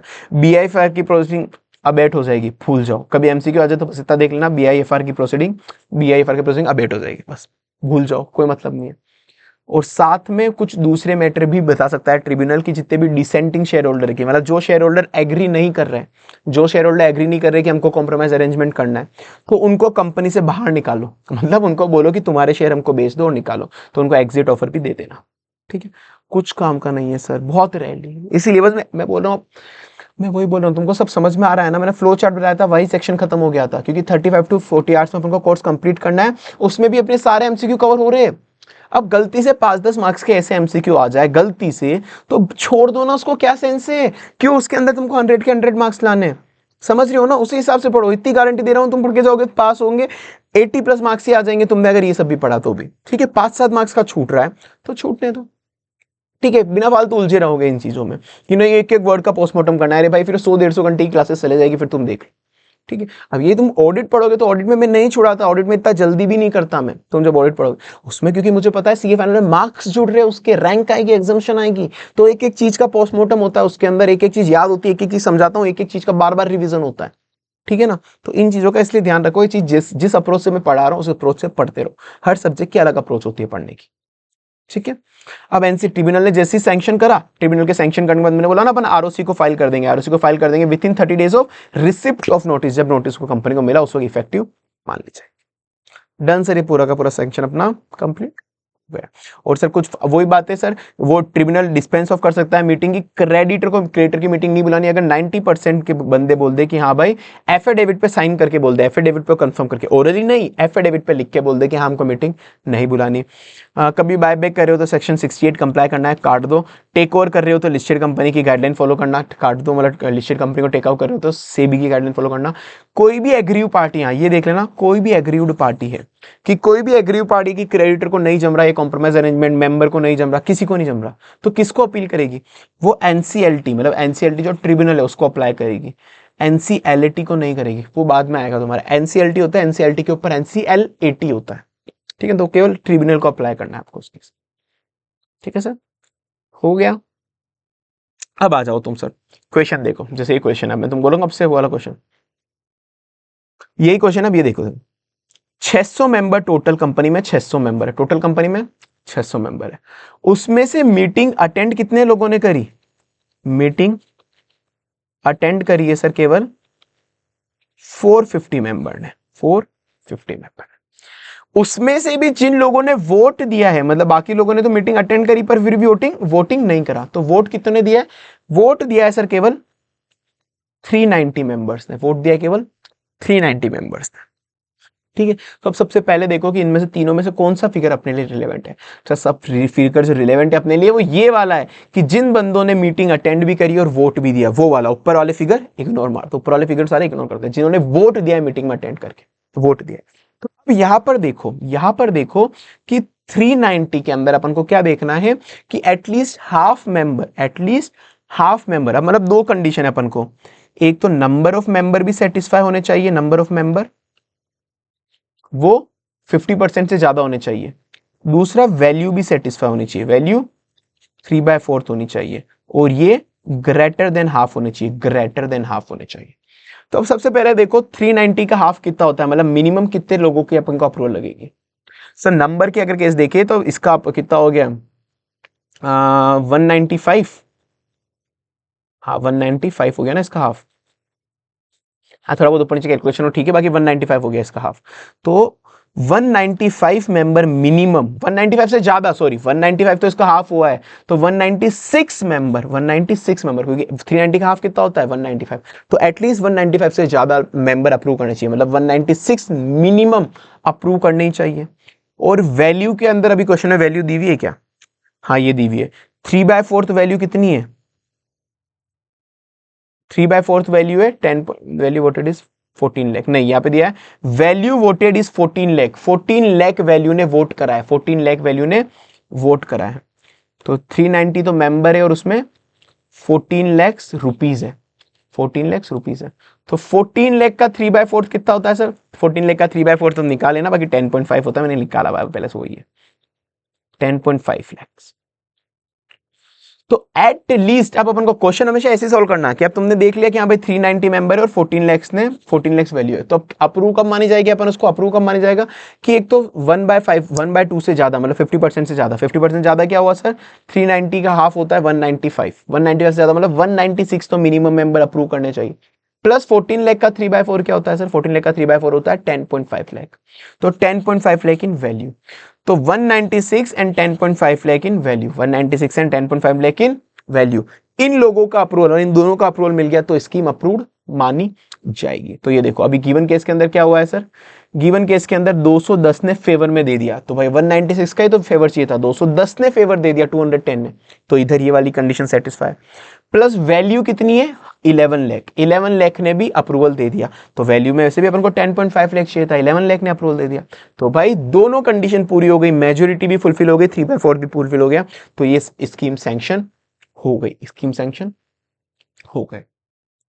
ठीक है सर, तो ये रहा। तो इससे भी क्वेश्चन आते हैं। ये देखो तुम्हारे मैंने एमसीक्यू वगैरह सब डाल दिए भाई इसी के नीचे, ये देखो एमसीक्यू क्वेश्चन सब इसी के नीचे डाल दिए, मतलब सब यार इतनी मेहनत करी तुम्हारे लिए, जितने डिस्क्रिप्टिव क्वेश्चन थे ना स्टडी मटेरियल के, उनको भी मैंने शॉर्ट में कर करके इधर डाल दिया कि एमसीक्यू में ऐसे आएंगे। वो बहुत मेहनत लगी है भाई, बहुत मेहनत। तो देखो ये मेहनत मैं तुम्हारे जो सब्जेक्ट पढ़ाता हूँ ऑडिट और लो, ये तो बड़ी मेहनत के साथ ही पढ़ाता हूँ मैं, जो पढ़ाता हूँ तुमको पता पड़ेगा, ऑडिट में मैंने बहुत मेहनत करी है भाई तुम्हारे लिए, बुक वगैरह सबके अंदर लेक्चर सर। और सर ये से तो ये पीडब्ल्यू पे मिल जाएगा, बाकी मैंने तुमको बता दिया एनोटेड नोट्स मिल जाएंगे, बाकी जो रिमेनिंग जितने भी नोट्स है ना, आप मेरा टेलीग्राम चैनल ज्वाइन कर लेना, सीए हेमंत सोमानी, तुम चाहो तो अभी कर लो, वहां पे नोट्स ऑलरेडी डल चुके होंगे, अगर नहीं डले तो टेलीग्राम चैनल पे याद दिला देना मुझे, CA Hemant Somani Telegram channel अभी ज्वाइन कर ही लो तुम, हाथों हाथ, बाद में भूल जाओगे, फिर पूछते नोट्स का नोट्स का नोट्स का।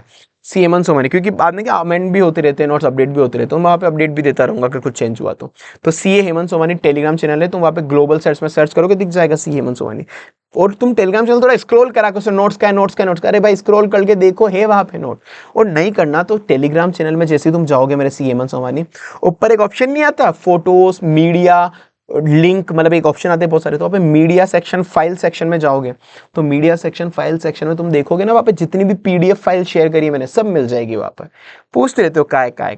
और सर जैसे मैंने एमसीक्यू वगैरह यहाँ पर तो दे दिए, पर सर मैंने साथ में तुम्हारे लिए बहुत अच्छी चीज ये करी, एक एमसीक्यू की अलग से बुकलेट बना दी, नॉर्मल एमसीक्यू नहीं, जैसे यहाँ पे समरी दी हुई ना क्रक्स, वैसे जितने भी एमसीक्यू थे आईसीआई के बीओएस पोर्टल, आईसीआई के जो नया वाला पीडीएफ निकाली थी पूरी बुकलेट वगैरह, सारा एमसीक्यू की एक साथ क्रक्स करके कि एक एक दो पेज के एमसीक्यू मैंने क्रक्स में डाल दिए वहां पर, वो क्रक्स प्लस जितने भी चैप्टर है सबकी टाइम न्यूमेरिकल लिमिट, सबकी time numerical limit chapter wise, तो जितने भी एमसीक्यू उनके crux plus time numerical limit chapter wise सारे मैंने समराइज करके एक पीडीएफ बना दी, वो भी ऑलरेडी टेलीग्राम चैनल पे पड़ी हुई है भाई, बहुत मेहनत लगी है, और आईसीएम से बहुत क्वेश्चन पूछता है एमसीक्यू क्रक्स से और टाइम न्यूमेरिकल लिमिट से तो बहुत ज्यादा पूछता है।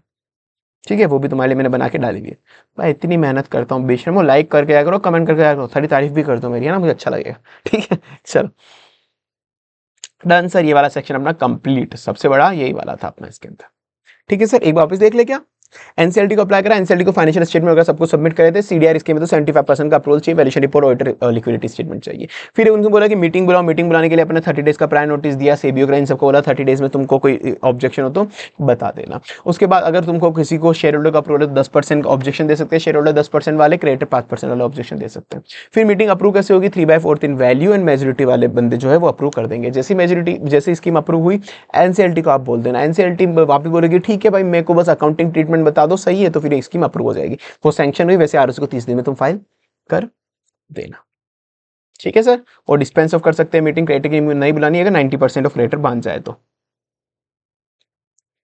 यही रहा अपना सेक्शन पूरा। अब ये ठीक है, फालतू पॉइंट है, इसके अंदर कुछ नहीं है। कि अब जैसे अपन ने ये बोला कि ट्रिब्यूनल के पास, अपन ने जैसे बोला कि कॉम्प्रोमाइज अरेंजमेंट अप्रूव हो गया, तो कॉम्प्रोमाइज अरेंजमेंट जैसे अप्रूव हो गया ना, तो ट्रिब्यूनल के पास पावर है कि जो भी कॉम्प्रोमाइज अरेंजमेंट अप्रूव करा उसने, वो उसको ओवरसी कर सकती है, उसकी देखरेख कर सकती है कि वो कॉम्प्रोमाइज अरेंजमेंट सही से हो रहा है नहीं हो रहा, कोई गड़बड़ तो नहीं कर रहे कि तुमने अप्रूव कुछ और कराया कर कुछ और रही हो, वो उसको सुपरवाइज कर सकती है, इवन डायरेक्शन भी दे सकती है, मॉडिफाई भी कर सकती है कि तुम ऐसे नहीं ऐसे करो, ऐसे नहीं ऐसे करो। ट्रिब्यूनल का पावर है, ठीक है, फालतू पॉइंट है। पर ट्रिब्यूनल को जहां पे लग जाए, दोनों कंडीशन मीट हो जाए, ट्रिब्यूनल को जहां पे लग जाए कि नहीं भाई ये जो स्कीम है ये इंप्लीमेंट हो ही नहीं सकती, ये जो स्कीम है ये इंप्लीमेंट हो ही नहीं सकती विद और विदाउट मॉडिफिकेशन, मतलब ये स्कीम अब इंप्लीमेंट हो ही नहीं सकती है, जो भी कॉम्प्रोमाइज अरेंजमेंट की स्कीम थी। प्लस कंपनी अपने डेट को रीपे नहीं कर पाएगी, कंपनी के पास जो डेट है उसको रीपे नहीं कर पाएगी। अगर ये दोनों कंडीशन पूरी हो गई कि ये कॉम्प्रोमाइज अरेंजमेंट की स्कीम अप्लाई हो ही नहीं सकती, प्लस कंपनी अपने डेट को रीपे नहीं कर सकती, तो उस केस के अंदर कंपनी ऑर्डर दे देगी वाइंडिंग अप का। उस केस में कंपनी ऑर्डर दे देगी वाइंडिंग अप का कि भाई कंपनी को बंद कर दो, कंपनी को बंद कर दो, ठीक है सर। चलो आ जाओ, बस इस केस में वाइंडिंग अप कंपनी का ऑर्डर वो कर सकती है एनसीएलटी। अब सर आ जाओ सेक्शन 232 पे, मर्जर अमलगमेशन ऑफ कंपनी के। अब बस वो है कि दो कंपनी जब मर्ज अमलगमेट हो रही है, दो कंपनी जब मर्ज अमलगमेट हो रही है, लेट्स से वोडाफोन जो है ना, वोडाफोन मर्ज हो रही है लेट्स से एयरटेल के अंदर, अब वो केवल एयरटेल रह जाएगी, वो केवल एयरटेल रह जाएगी। तो वोडाफोन सारी की सारी अपनी एसेट किसको ट्रांसफर कर रहा है, एयरटेल को, तो वोडाफोन कहलाएगी ट्रांसफरर कंपनी, इसको अपन बोलेंगे टीओआर, ट्रांसफरर कंपनी। एयरटेल क्या कहलाएगी, ट्रांसफर री कंपनी, जो ले रही है, जो वोडाफोन को एक्वायर कर रही है, ठीक है ना। तो वोडाफोन अगर एयरटेल में मर्ज हो रही है तो वोडाफोन कहलाएगी ट्रांसफर कंपनी, एयरटेल कहलाएगा ट्रांसफर री कंपनी। तो जब भी मर्जर अमलगमेशन हो रहा है, जब भी मर्जर अमलगमेशन हो रहा है, कभी भी की मतलब कोई भी ऐसा कोई स्कीम थी जिसके अंदर मर्जर अमलगमेशन हो रहा है, मतलब एक कंपनी दूसरी कंपनी को सारी अपनी असेट लायबिलिटी वगैरह ट्रांसफर कर रही है, असेट लायबिलिटी वगैरह, मतलब दोनों कंडीशन एक साथ सेटिस्फाई हो गई कि मर्जर अमलगमेशन हो रहा है और एक कंपनी दूसरी कंपनी को अपनी अंडरटेकिंग प्रॉपर्टी लायबिलिटी ये सब ट्रांसफर कर रही है, या फिर डिवाइड हो रहा है, एक कंपनी दो में टूट रही है, तीन में टूट रही है, मतलब मर्जर अमलगमेशन, डीमर्जर वगैरह ऐसा चीज हो रही है, ठीक है, ऐसा कुछ भी हो रहा है। तो भाई ऐसा कुछ भी हो रहा है, तो ऊपर जो अपन ने अभी पढ़ा था ना, ऊपर जो सेक्शन 230 पढ़ा था अपन ने, ये जो पूरा का पूरा ये पढ़ा था, ये पूरा का पूरा सेक्शन, ये पूरा का पूरा तो कंप्लाई करना ही करना है, मतलब ये पूरी की पूरी स्कीम तो कंप्लाई करनी ही करनी है, मतलब सेक्शन 230 तो अप्लाई होगा ही होगा। उसके अलावा आपको कुछ एडिशनल चीजें और करनी है, उसके अलावा आपको कुछ एडिशनल चीजें और करनी है मर्जर अमलगमेशन के केस के अंदर। तो सर जब भी अगर ऐसा कुछ हो कि मर्जर अमलगमेशन हो रहा है जहां प्रॉपर्टी वगैरह ट्रांसफर हो रही है, तो उस केस में सेक्शन 230 से पूरा का पूरा लगेगा ही लगेगा, पर उस केस के अंदर कुछ एक्स्ट्रा चीजें और करनी है। क्या चीजें करनी है सर? सर आपको क्रेडिटर और मेंबर की जब आप मीटिंग बुलाओगे, क्रेडिटर और मेंबर की जब आप मीटिंग बुलाओगे, तो एक तो ये सारे डॉक्यूमेंट उनको भेज देना, ये सारे डॉक्यूमेंट उनको भेज देना, क्योंकि आप मर्जर अमलगमेशन कर रहे हो ना, तो जब भी क्रेडिटर मेंबर की मीटिंग बुलाओगे तो आपको उनको ये सारे डॉक्यूमेंट भेजने हैं। फालतू पॉइंट में बता दूंगा, ये सारे डॉक्यूमेंट भेजने। प्लस अब ट्रिब्यूनल क्या ऑर्डर्स दे सकता है, इससे कभी बार एमसीक्यू आ जाते हैं, इससे कभी बार एमसीक्यू आ जाते हैं कि मर्जर अमलगमेशन के केस के अंदर ट्रिब्यूनल क्या क्या ऑर्डर दे सकता है। बस मेन काम पॉइंट ये कही है, बाकी फालतू पॉइंट चलो ये भी बता ही दूं कि जब भी तुम मर्जर अमलगमेशन कर रहे हो तो ऊपर वाला एग्जैक्ट सेक्शन लगेगा, बस कुछ एक्स्ट्रा डॉक्यूमेंट भेज देना क्रेडिटर वगैरह को। क्या भेजना है कि जो भी टर्म्स है तुम्हारी की मर्जर अमलगमेशन में, किसकी क्या टर्म है, किसको कितना पैसा मिलेगा, किसको कितने शेयर्स मिलेंगे, वो सब बता देना। आरओसी को भी जो ड्राफ्ट है वो पूरा का पूरा बता देना। वैल्यूएशन रिपोर्ट ले लेना वैल्यूअर से कि यहाँ पे वैल्यूएशन है। और कभी भी अगर तुम्हारा फाइनेंशियल स्टेटमेंट 6 महीने पुराना है, कि लेट से यहां पर बना था 31 मार्च 2026 को फाइनेंशियल स्टेटमेंट बना था, जो मर्जर अमलगमेशन अब 6 महीने बाद हो रहा है, तो 6 महीने पुराना हो गया फाइनेंशियल स्टेटमेंट, मर्जर अमलगमेशन हो रहा है यहां पर, यहाँ पर, और ये 6 महीने बाद है, फाइनेंशियल स्टेटमेंट यहाँ पे बना हुआ है, ये मर्जर अमलगमेशन हो रहा है 6 महीने बाद, तो यहाँ का एक एडिशनल सप्लीमेंट्री फाइनेंशियल स्टेटमेंट और बना लेना, सप्लीमेंट्री अकाउंट स्टेटमेंट, कि वो भी लोगों को भेज देना, ठीक है ना, फालतू पॉइंट है, ठीक है ना। साथ में बता देना इस मर्जर अमलगमेशन से शेयर होल्डर पे क्या इंपैक्ट आएगा, कोई इस शेयर का एक्सचेंज रेशियो वगैरह क्या होगा, ये सब चीजें बता देना। कुछ काम करना है, ये मैंने यहाँ पे देखो एक क्रॉस मारा हुआ है ना, इसका मतलब है ज्यादा कुछ काम करनी है, एग्जाम टाइम पे भी छोड़ के जाना है, ठीक है, इग्नोर करो, रीड मार लिया, आप छोड़ो इसको। अब बस हाँ, यहाँ पे मैंने लिखा है कि एमसीक्यू आते भी आ भी सकते हैं, कि ट्रिब्यूनल क्या क्या ऑर्डर कर सकता है मर्जर अमलगमेशन के केस में, वो बता सकता है डेट ऑफ ट्रांसफर क्या होगी मर्जर अमलगमेशन की, डेट ऑफ ट्रांसफर क्या होगी, एग्जैक्ट डेट बताएगा, उसी डेट की ट्रिब्यूनल अपना ऑर्डर में बता देगा कि ये डेट ऑफ ट्रांसफर मानी जाएगी, मतलब डेट ऑफ इफेक्टिव ट्रांसफर क्या मानी जाएगी, वो मानी जाएगी।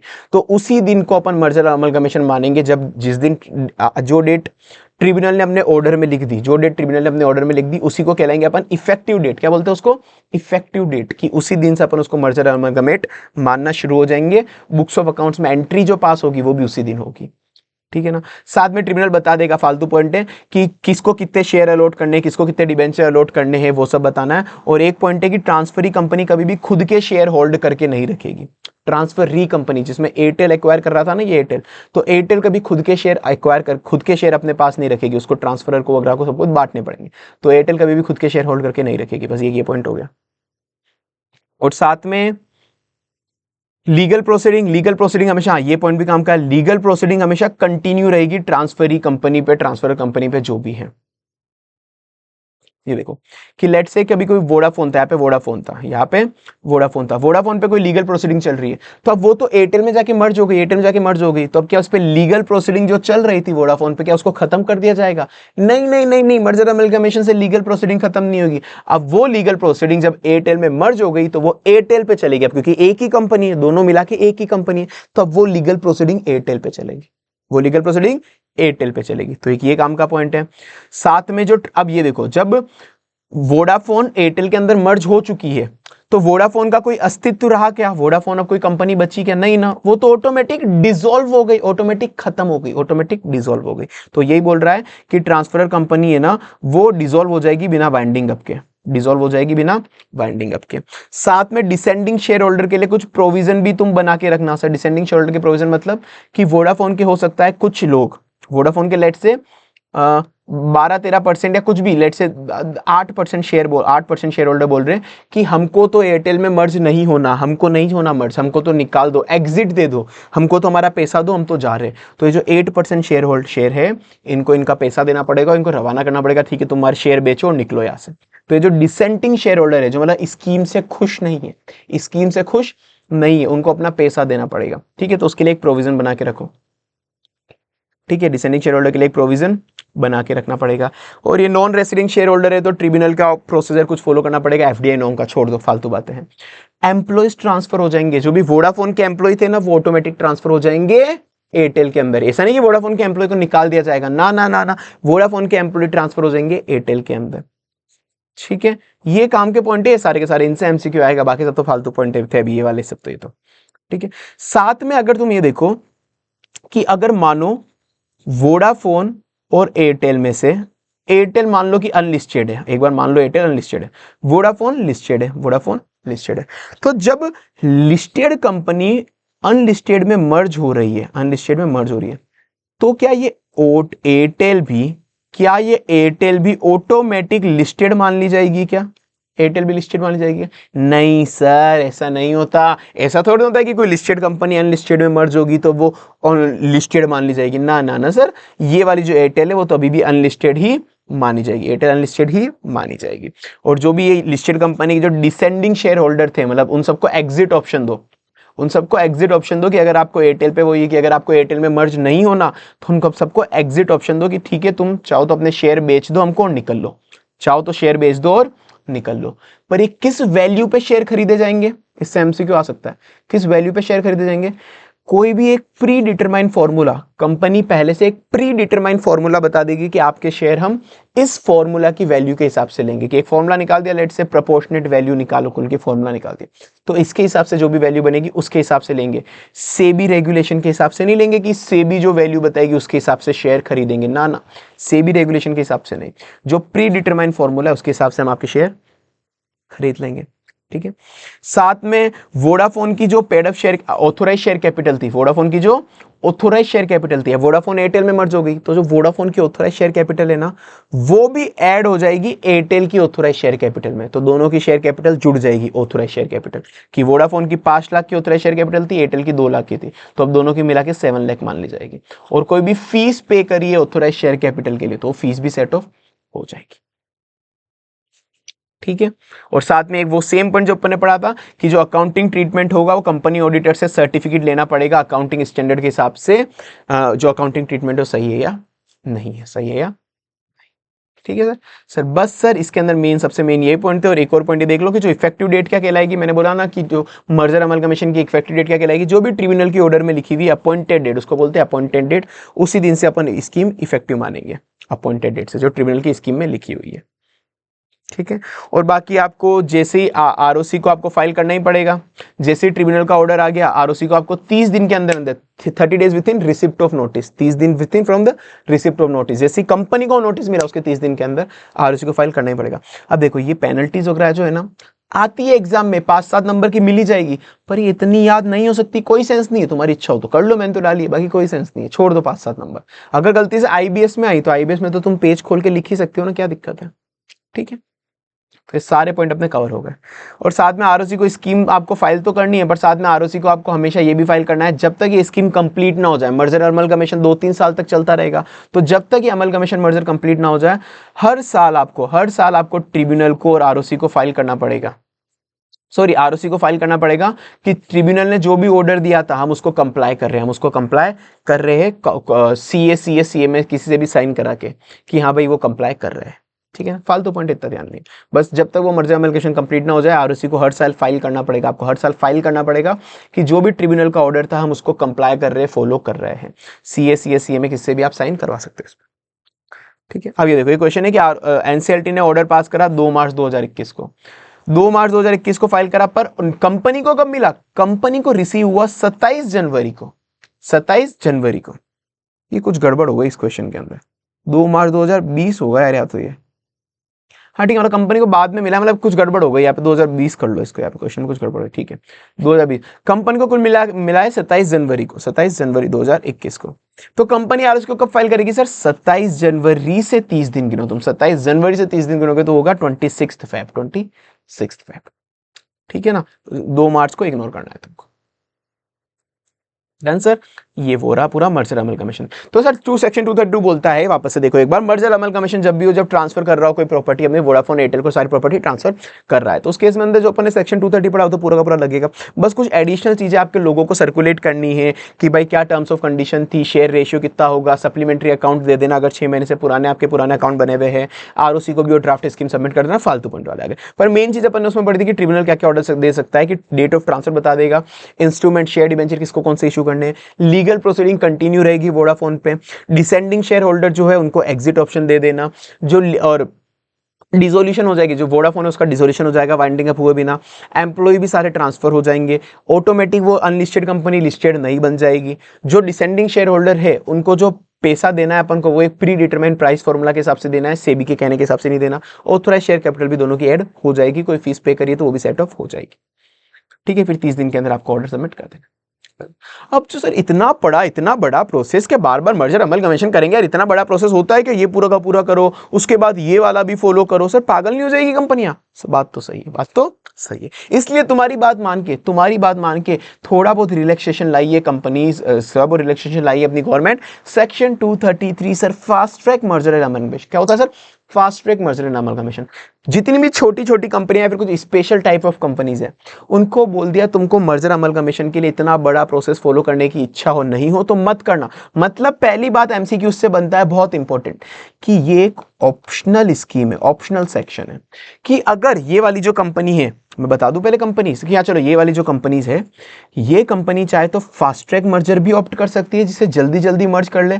अगर इनको फास्ट ट्रैक मर्ज नहीं करना, फास्ट ट्रैक मर्जर में नहीं जाना, तो ये चाहे तो बड़ा वाला प्रोसेस था ना सेक्शन 230 का, सेक्शन 230 का, वो भी फॉलो कर सकती है। मतलब इनके पास ऑप्शन है, ये भी फॉलो, या तो ये फॉलो कर लिया, ये ऐसा एमसीक्यू आ जाता है कि सेक्शन 233 मैंडेटरी है, उसको लगाना ही पड़ेगा, ना ना ना ऑप्शनल है, उसकी इच्छा हो तो सेक्शन 233 लगा, नहीं हो तो सेक्शन 230 के हिसाब से मर्जर कर ले।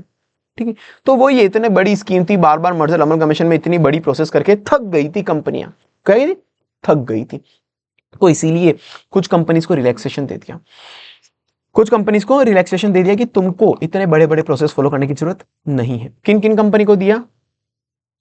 कोई भी दो या दो से ज्यादा स्मॉल कंपनीज अगर मर्ज हो रही है तो तुम ये लगा सकते हो, या फिर होल्डिंग कंपनी और होली ओन्ड सब्सिडरी, मैंने सब्सिडरी नहीं बोला, मैंने सब्सिडरी नहीं बोला, मैंने बोला होली ओन्ड, जिसके 100% शेयर अपने पास है, होली ओन्ड सब्सिडरी, ये कभी मर्ज हो रही है तो वो, या फिर दो या दो से ज्यादा स्टार्टअप कंपनीज मर्ज हो रही है वो, या फिर स्टार्टअप कभी स्मॉल कंपनीज के साथ मर्ज हो रही है, स्टार्टअप कभी स्मॉल कंपनी के साथ मर्ज हो रही है। तो इस केस के अंदर मतलब दो या दो से ज्यादा स्मॉल कंपनी, दो या दो से ज्यादा स्मॉल कंपनी, होल्डिंग और होली ओन्ड सब्सिडरी, होल्डिंग और होली ओन्ड सब्सिडरी, या फिर स्टार्टअप कंपनीज, या फिर स्टार्टअप के साथ कोई स्मॉल कंपनी मर्ज हो रही है, स्टार्टअप के साथ कोई स्मॉल कंपनी मर्ज हो रही है।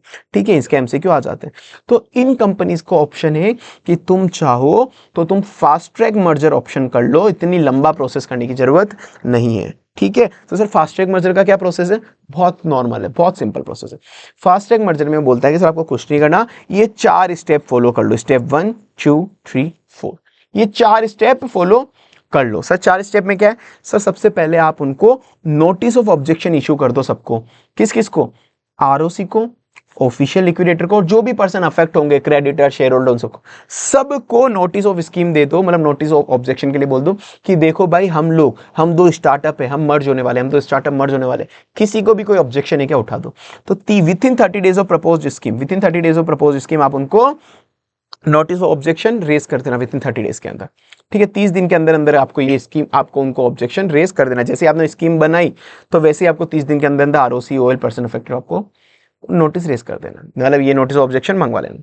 उसके बाद ये नोटिस ऑब्जेक्शन तो आपने रेज कर दिया, उसके बाद आपको स्टेप 2 में शेयर होल्डर की अप्रूवल लेनी है, शेयर होल्डर की अप्रूवल लेनी है, जनरल मीटिंग बुलाओ, दोनों कंपनी अपनी अपनी अलग अलग कंपनी के अलग अलग काम करेगी। ये जो पूरी चारों स्टेप है ना, स्टेप 1 2 3 4, दो कंपनी मर्ज हो रही है, कंपनी ए कंपनी बी, कंपनी ए भी अपनी अलग से पूरा का पूरा प्रोसेस करेगी, कंपनी बी भी पूरा का पूरा प्रोसेस अपना अलग से करेगी, दोनों इंडिपेंडेंटली अपना पूरा प्रोसेस करेंगे अपनी अपनी कंपनी के अंदर। तो अब दोनों कंपनी अपनी अपनी कंपनी की शेयर होल्डर की मीटिंग बुलाएगी, तो शेयर होल्डर से कुछ ऑब्जेक्शन लेगी, सजेशन लेगी, वो सब लेगी, फालतू चीजें, पर कुल मिला के शेयर होल्डर कितने अप्रूव करने चाहिए?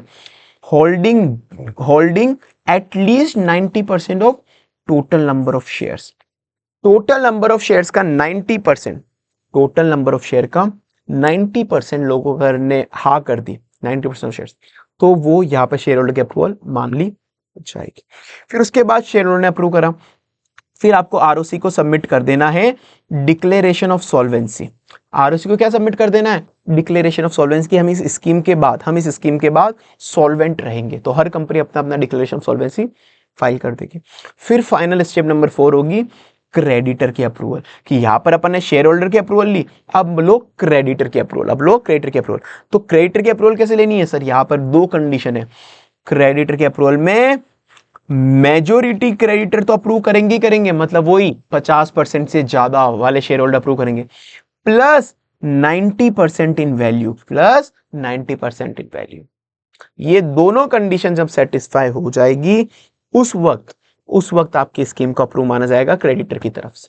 तो यहां पर जब अपन ने देखा था इधर, यहां पे केवल 90% of total number of shares था, कि अगर शेयर होल्डर की अप्रूवल चाहिए तो 90% of total number of shares ने अप्रूवल दे दी तो हो गया, पर क्रेडिटर की अप्रूवल चाहिए, यहां पे तो शेयर होल्डर था, क्रेडिटर की अप्रूवल चाहिए, तो दोनों आपको सेटिस्फाई करना पड़ेगा, मेजोरिटी वाले बंदे भी करेंगे plus 90% of value of creditor, majority वाले बंदे भी करेंगे और 90% ऑफ वैल्यू ऑफ क्रेडिटर, ये दोनों आपको दोनों के दोनों अप्रूव करने पड़ेंगे। समझ गए? हम्म हम्म हम्म हम्म हम्म हम्म। चलो, और ये अप्रूवल कब लेनी है? फालतू इतना तो ध्यान में देना ना, कभी मीटिंग में 21 दिन का नोटिस उनको पहले से देना है स्कीम का, उसमें, और अप्रूवल राइटिंग के अंदर लेनी है, ठीक है ना, वॉट एवर ये सब। तो ये 4 स्टेप हो गए सर। 4 स्टेप क्या हुई सर? 4 स्टेप, सबसे पहले हमने नोटिस ऑफ ऑब्जेक्शन दिया, ROC, official liquidator, person affected, इन सबको अपन ने नोटिस ऑफ ऑब्जेक्शन दिया। ROC, official liquidator, person affected, इन सबको नोटिस ऑफ ऑब्जेक्शन दी। ठीक है, सबसे पहले अपन ने ये दिया। उसके बाद हाँ ठीक है सर, सॉरी वीडियो पॉज कर दी, कहाँ पे थे अपन? हाँ, तो 4 स्टेप होगा। सबसे पहले नोटिस, अपन ने नोटिस ऑब्जेक्शन दिया, ROC, official liquidator, person affect जो भी होंगे। फिर उसके बाद शेयर होल्डर की अप्रूवल ली, फिर अपन ने शेयर होल्डर की अप्रूवल ली। तो शेयर होल्डर ने अप्रूव कर दिया, 90% ऑफ शेयर ने अप्रूव कर दिया, तो शेयर होल्डर की अप्रूवल हो गई। उसके बाद अपन ने आरओसी को declaration of insolvency, declaration of solvency अपन ने फाइल करा। फिर क्रेडिटर की अप्रूवल ली, majority plus 90% in value, majority plus 90% in value, ये फाइल करा। तो अब ये सब होने के बाद, जब अगर ये सब अप्रूव हो गया, अपना ऊपर वाला केस सब कुछ अप्रूव हो गया, तो उस केस में जो अपना ये शेयर होल्डर, क्रेडिटर, इन सब ने अप्रूव कर दी स्कीम, उन सब ने अप्रूव कर दी। अब उनके अप्रूव करने के बाद अब अपन भेजेंगे वो स्कीम सेंट्रल गवर्नमेंट, आरओसी और official liquidator. Central government, ROC और official liquidator, central government, ROC और ऑफिशियल लिक्विडेटर। उस केस के अंदर अब होता क्या है, बेसिक बताता हूं तुमको। आरओसी और ऑफिशियल लिक्विडेटर ने अगर कोई ऑब्जेक्शन रेस करा या नहीं करा, अपन को वो देखना है 30 दिन के अंदर अंदर। 30 दिन के अंदर, एक ओवरव्यू केस बता रहा हूं, फिर मैं बताता हूं तुमको। 30 दिन के अंदर अंदर अगर आरओसी और ऑफिशियल लिक्विडेटर ने कोई ऑब्जेक्शन रेस करा है या नहीं करा है, तो अगर 30 दिन के अंदर आरओसी और ऑफिशियल लिक्विडेटर ने कोई भी ऑब्जेक्शन रेज नहीं करा, तो सेंट्रल गवर्नमेंट उसे अप्रूव कर देता है जनरली, सेंट्रल गवर्नमेंट उसे जनरली अप्रूव कर देता है। पर नहीं, अगर 30 दिन में आरओसी और ऑफिशियल लिक्विडेटर ने कोई ऑब्जेक्शन रेज करा, तो फिर सेंट्रल गवर्नमेंट सोचेगा कि इसे अप्रूव करूं या नहीं करूं, इसे अप्रूव करूं या नहीं करो। तो बस ये वही वाला केस है। देखो स्टेप 1 में क्या होगा, सबसे पहले आरओसी और ऑफिशियल लिक्विडेटर ने कोई भी ऑब्जेक्शन रेस नहीं करा 30 दिन के अंदर अंदर, मतलब कोई भी ऑब्जेक्शन रेस नहीं करा, उन्होंने कम्युनिकेट कर दिया, उन्होंने सेंट्रल गवर्नमेंट को बोल दिया कि हाँ भाई हमको कोई ऑब्जेक्शन नहीं है, उन्होंने सेंट्रल गवर्नमेंट को बोल दिया। तो उनको अगर कोई भी ऑब्जेक्शन नहीं है, तो सेंट्रल गवर्नमेंट उस स्कीम को अप्रूव कर देगा, रजिस्टर कर लेगा। और सर फिर क्या होगा, जो ट्रांसफर री कंपनी थी ना, अपने केस में ट्रांसफर कंपनी कौन था, वोडाफोन एक्वायर कर रहा था, नहीं हाँ एयरटेल एक्वायर कर रहा था वोडाफोन को। तो जो एयरटेल है ना, एयरटेल अपने आरओसी को ये जो भी ट्रिब्यूनल का ऑर्डर है वो फाइल कर देगी कि भाई हम मर्ज हो चुके हैं। फिर आरओसी क्या करेगी, ये जो आरओसी है, ये आरओसी उस स्कीम को रजिस्टर कर लेगी कि हाँ भाई ये मर्ज हो चुके हैं। साथ में जो वोडाफोन का आरओसी है उसको भी इंटीमेट करेगी। ये वाली जो एयरटेल का आरओसी है ना, एयरटेल का आरओसी, वो वोडाफोन के आरओसी को भी इंटीमेट करेगा कि तेरा जो वोडाफोन था ना, वो भी हमारे एयरटेल के साथ मर्ज हो गया। तो एयरटेल का आरओसी इन्फॉर्म करेगा वोडाफोन के आरओसी को, और साथ में जो वोडाफोन है वो डीम टू बी डिसॉल्व हो जाएगी without winding off, deem to be dissolve without winding. ठीक है, इसका एमसीक्यू आया हुआ है कि क्या क्या चीजें होगी, ये तीनों चारों चीजें होगी, ये चीज ध्यान रखना। इजी है वैसे तो, क्या कुछ नहीं है। ठीक है सर। तो सर अगर यहाँ पे आरओसी और ऑफिशियल लिक्विडेटर को ऐसा कोई भी दिक्कत नहीं है, तो सेंट्रल गवर्नमेंट इसे अप्रूव कर देगा, ट्रांसफरिंग कंपनी अपने आरओसी को बता देगा, और ट्रांसफरिंग कंपनी का आरओसी फिर क्या करेगा, मतलब एयरटेल का आरओसी क्या करेगा, एयरटेल का आरओसी उसको रजिस्टर कर लेगा और वोडाफोन के आरओसी को बता देगा, और जो वोडाफोन है वो डीम टू बी डिसॉल्व हो जाएगी विदाउट वाइंडिंग। और सर सेम केस है कि यहाँ पर तो था कि आरओसी और ऑफिशियल लिक्विडेटर ने 30 दिन के अंदर बता दिया कि उनको कोई ऑब्जेक्शन नहीं है, पर अगर वो 30 दिन में कोई रिप्लाई नहीं करते, अगर वो 30 दिन के अंदर कोई रिप्लाई ही नहीं करते, तो 30 दिन के अंदर कोई रिप्लाई नहीं करते तो क्या होता,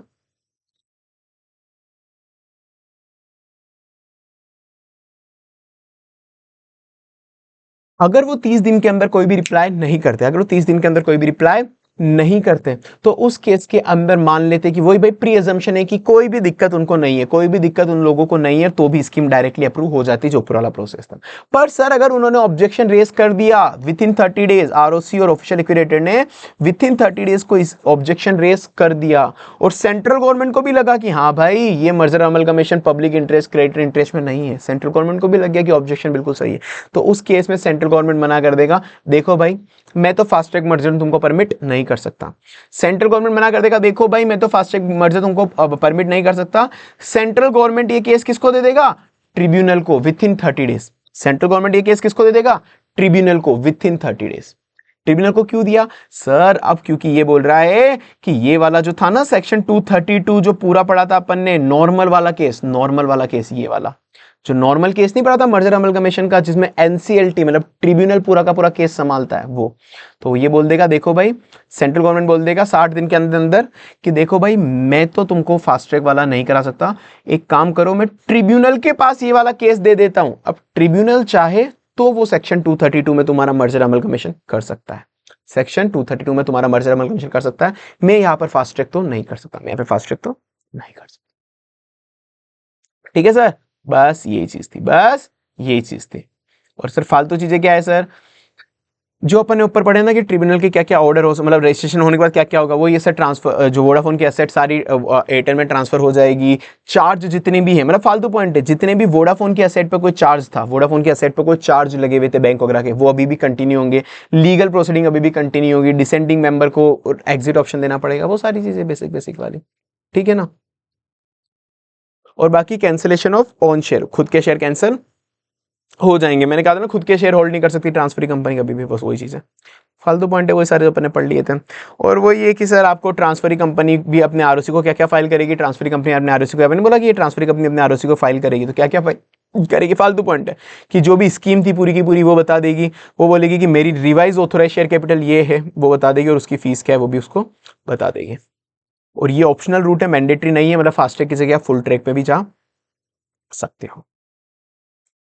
ठीक है सर, तो ये फास्ट ट्रैक मर्जर था, दो या दो से ज्यादा स्मॉल कंपनी, होल्डिंग और होल्डी ओन्ड सब्सिडरी, दो या दो से ज्यादा स्टार्टअप या फिर स्टार्टअप प्लस स्मॉल कंपनी। उसके अंदर 4 केस होते हैं अपने, नोटिस ऑफ ऑब्जेक्शन पहले ROC official liquidator person of को देना, शेयर होल्डर का अप्रूवल 90% नंबर ऑफ शेयर ने अप्रूव कर दिया, सॉल्वेंसी ऑफ स्टेटमेंट आपको आरओसी को फाइल करना है, क्रेडिटर अप्रूव कर देंगे आपको मेजोरिटी प्लस 90% ये हो गया, तो फिर आपको ये अप्रूव होने के बाद सेंट्रल गवर्नमेंट आरओसी और ऑफिशियल लिक्विडेटर को फाइल करना है। अगर आरओसी ऑफिशियल लिक्विडेटर को कोई दिक्कत नहीं है या फिर विद इन 30 डेज उन्होंने कुछ भी नहीं बोला, तो वो सेंट्रल गवर्नमेंट उसको अप्रूव कर लेगा, आरओसी अपनी ट्रांसफरी कंपनी आरओसी को बताएगा और उसका आरओसी सामने वाली आरओसी को बताएगा ट्रांसफरर कंपनी का, और जो ट्रांसफरर कंपनी वो डिसॉल्व हो जाएगी। पर अगर ऑब्जेक्शन रेज हो गया तो central government with in 60 days tribunal के पास एक केस भेज देगा कि भाई ट्रिब्यूनल मैं तो फास्ट ट्रैक में नहीं ले रहा, तुझे लेना हो तो तुझे फुल जो बड़ा वाला मर्जर का पूरा प्रोसेस है उसमें ले ले।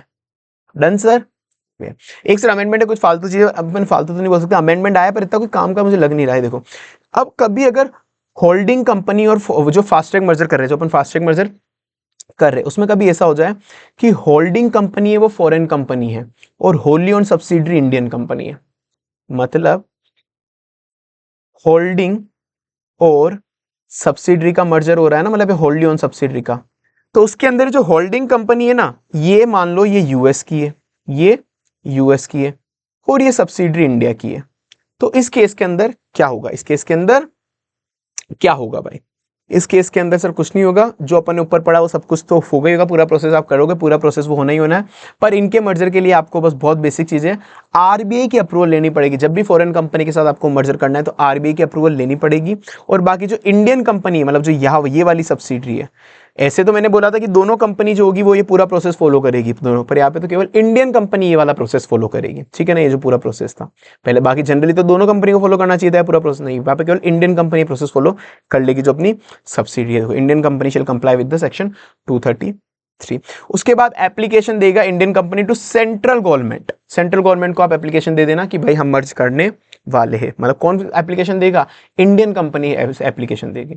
जनरली तो जो ट्रांसफर री कंपनी होती है ना, जो एयरटेल था वो देती, पर यहाँ पर इंडियन कंपनी सेंट्रल गवर्नमेंट को एप्लीकेशन दे देगी, और साथ में वो डिक्लेरेशन भी दे देंगे जो सब रूल 4 के हिसाब से। डिक्लेरेशन में क्या होता है सर, डिक्लेरेशन में अंदर एक होता है कि ये कोई सेंस नहीं है इसका, पर देख लो कि डिक्लेरेशन के अंदर बताता है कि जो भी एसी कंपनी तो नहीं है ना, कभी भी आप कॉम्प्रोमाइज अरेंजमेंट वगैरह किसी भी एसी कंपनी के कंट्री के साथ तो नहीं कर रहे ना, कि जो आपके इंडिया, ये इंडिया है, अरे यार मेरे से बनेगा नहीं, छोड़ो, मतलब ये जैसे ये इंडिया है, तो इंडिया के साथ जो भी कंट्रीज लैंड बॉर्डर शेयर करती है, जो भी उसके लैंड के साथ बॉर्डर, इधर पाकिस्तान हो गया, इधर भूटान हो गया, इधर बांग्लादेश हो गया, इनकी कोई कंपनी के साथ अगर आप मर्जर अमलगमेशन कर रहे हो तो आपको होम क्लियरेंस वगैरह लेना पड़ेगा, मतलब जो होम मिनिस्टर है उनका क्लियरेंस वगैरह लेना पड़ता है, तो बस ये उसका डिक्लेरेशन है, ठीक है। बाकी आरबीआई की अप्रूवल लेनी है, इंडियन कंपनी पूरा प्रोसेस फॉलो करेगी और सेंट्रल गवर्नमेंट को अप्लाई करेगी, ठीक है। मेन चीज यहाँ पे यही है, आरबीआई की अप्रूवल लेनी पड़ेगी अगर इंडियन कंपनी और क्या बाहर की कंपनी और इंडियन कंपनी में हो रहा है, ठीक है। अब सर यहाँ पे भी वैसे यही है कि वहां पे तो केवल स्पेसिफिक दिया था कि कभी फास्ट ट्रैक मर्जर हो रहा है फॉरेन कंपनी और होली ओन सब्सिडी में। अब यहाँ पे कि कभी भी कोई नॉर्मल मर्जर भी हो रहा है, नॉर्मल मर्जर हो रहा है कोई भी फॉरेन कंपनी के अंदर, तो मतलब कोई भी कंपनी जो इंडिया में इनकॉर्पोरेटेड है प्लस कोई भी कंपनी जो फॉरेन में इनकॉर्पोरेटेड है, इनकॉर्पोरेटेड इन फॉरेन। यहाँ पर फॉरेन कंपनी की डेफिनेशन में ऐसा नहीं आएगा कि कोई, ये मत देखना उसका बिजनेस इंडिया में है या नहीं है, सब इग्नोर करो, सब इग्नोर करो। बस क्या देखना है कि कोई भी कंपनी जो फॉरेन में इनकॉर्पोरेटेड है बस। तो इंडिया में जो कंपनी इनकॉर्पोरेटेड है और फॉरेन में जो कंपनी इनकॉर्पोरेटेड है, उनका अगर मर्जर अमलगमेशन हो रहा है तो बस वो सेम चीज है, आरबीआई और सेंट्रल गवर्नमेंट की अप्रूवल लगेगी, आरबीआई और सेंट्रल गवर्नमेंट की अप्रूवल लगेगी, बस बात खत्म। और एक और चीज है कि शेयर होल्डर को आप पेमेंट किस में दोगे वो भी डिसाइड पहले से कर लेना स्कीम के अंदर, कैश में दोगे, डिपॉजिटरी रिसिप्ट में दोगे या फिर पार्शियली दोनों के अंदर, पार्शियली दोनों के अंदर, बस इतना। तो जब भी फॉरेन कंपनी के साथ अगर आपका मर्जर अमलगमेशन होगा तो आपको देखना है कि सेंट्रल गवर्नमेंट और मेनली आरबीआई की अप्रूवल आपको लेके रखनी है, और उसको पैसा आप कैश में दोगे या डिपॉजिटरी रिसिप्ट में, या दोनों में, कैश में डिपॉजिट रिसिप्ट में, या दोनों में, कैश में डिपॉजिट रिसिप्ट में, दोनों में, कैश में डिपॉजिट रिसिप्ट में, या दोनों के। ठीक है, अच्छा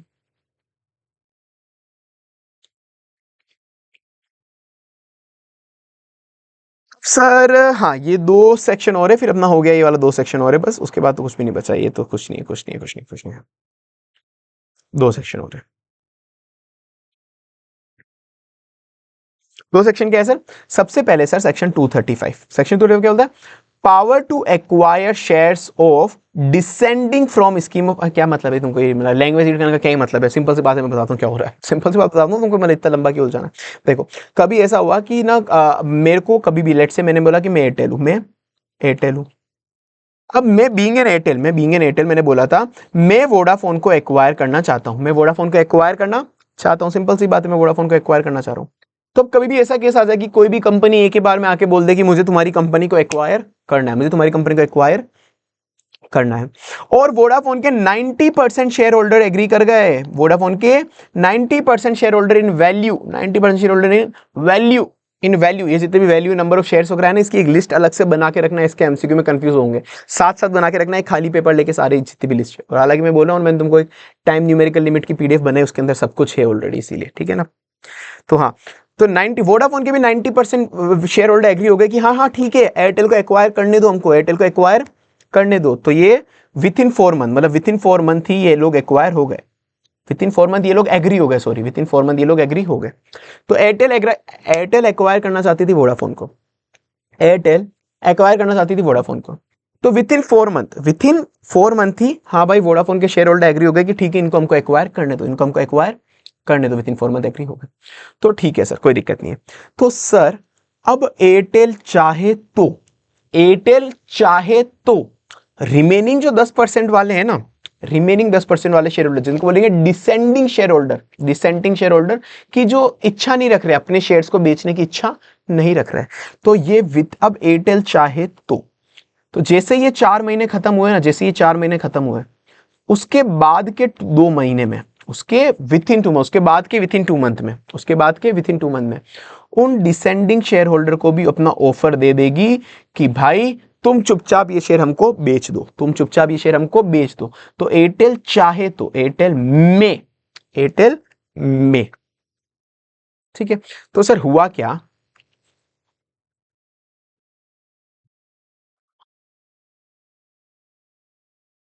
नोट से पढ़ाऊं या ना, नोट से तो तुम कंफ्यूज हो जाओगे ना। ये देखो, अब जैसे एयरटेल ने ऑफर दिया था, एयरटेल ने ऑफर दिया था वोडाफोन को, एयरटेल ने ऑफर दिया था वोडाफोन को। अब ये ऑफर देने के विथ इन 4 मंथ अगर 90% ऑफ वोडाफोन के शेयर होल्डर एग्री हो गए, 90% ऑफ वोडाफोन के शेयर होल्डर एग्री हो गए, तो वो फिर सब कुछ सही चल रहा है, सब कुछ सही चल रहा है। तो जैसे ये 4 मंथ खत्म होंगे, जैसे ये 4 मंथ खत्म होंगे, उसके 2 मंथ के अंदर अंदर, उसके 2 मंथ के अंदर अंदर, उसके 2 मंथ के अंदर अंदर एयरटेल चाहे तो माइनॉरिटी शेयर होल्डर को भी अपना ऑप्शन दे सकती है कि भाई तुम भी मुझे तुम्हारे शेयर बेच दो, तुम भी मुझे तुम्हारे शेयर बेच दो, तुम्हारे 90% लोग तो ऑलरेडी एग्री हो गए, तुम क्यों बिना फालतू मतलब मना कर रहे हो, मतलब जो डिसेंडिंग शेयर होल्डर है वो, तुम भी मुझे बेच दो अपने शेयर, क्यों बिना फालतू मना कर रहे हो, ठीक है, वो भी चाहे तो बेच दे।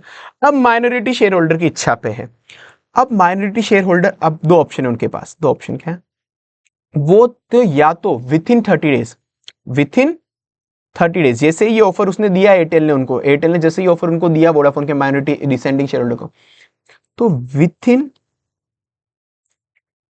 30 डेज, विथ इन 30 डेज, 30 दिन के अंदर अंदर, 30 दिन के अंदर अंदर, अब या तो वो जो माइनॉरिटी शेयर होल्डर है वो चाहे तो एनसीएलटी है ना यहाँ पे, हाँ एनसीएलटी, वो चाहे तो एनसीएलटी को अप्लाई ना करे, या फिर वो चाहे तो एनसीएलटी को अप्लाई कर दे।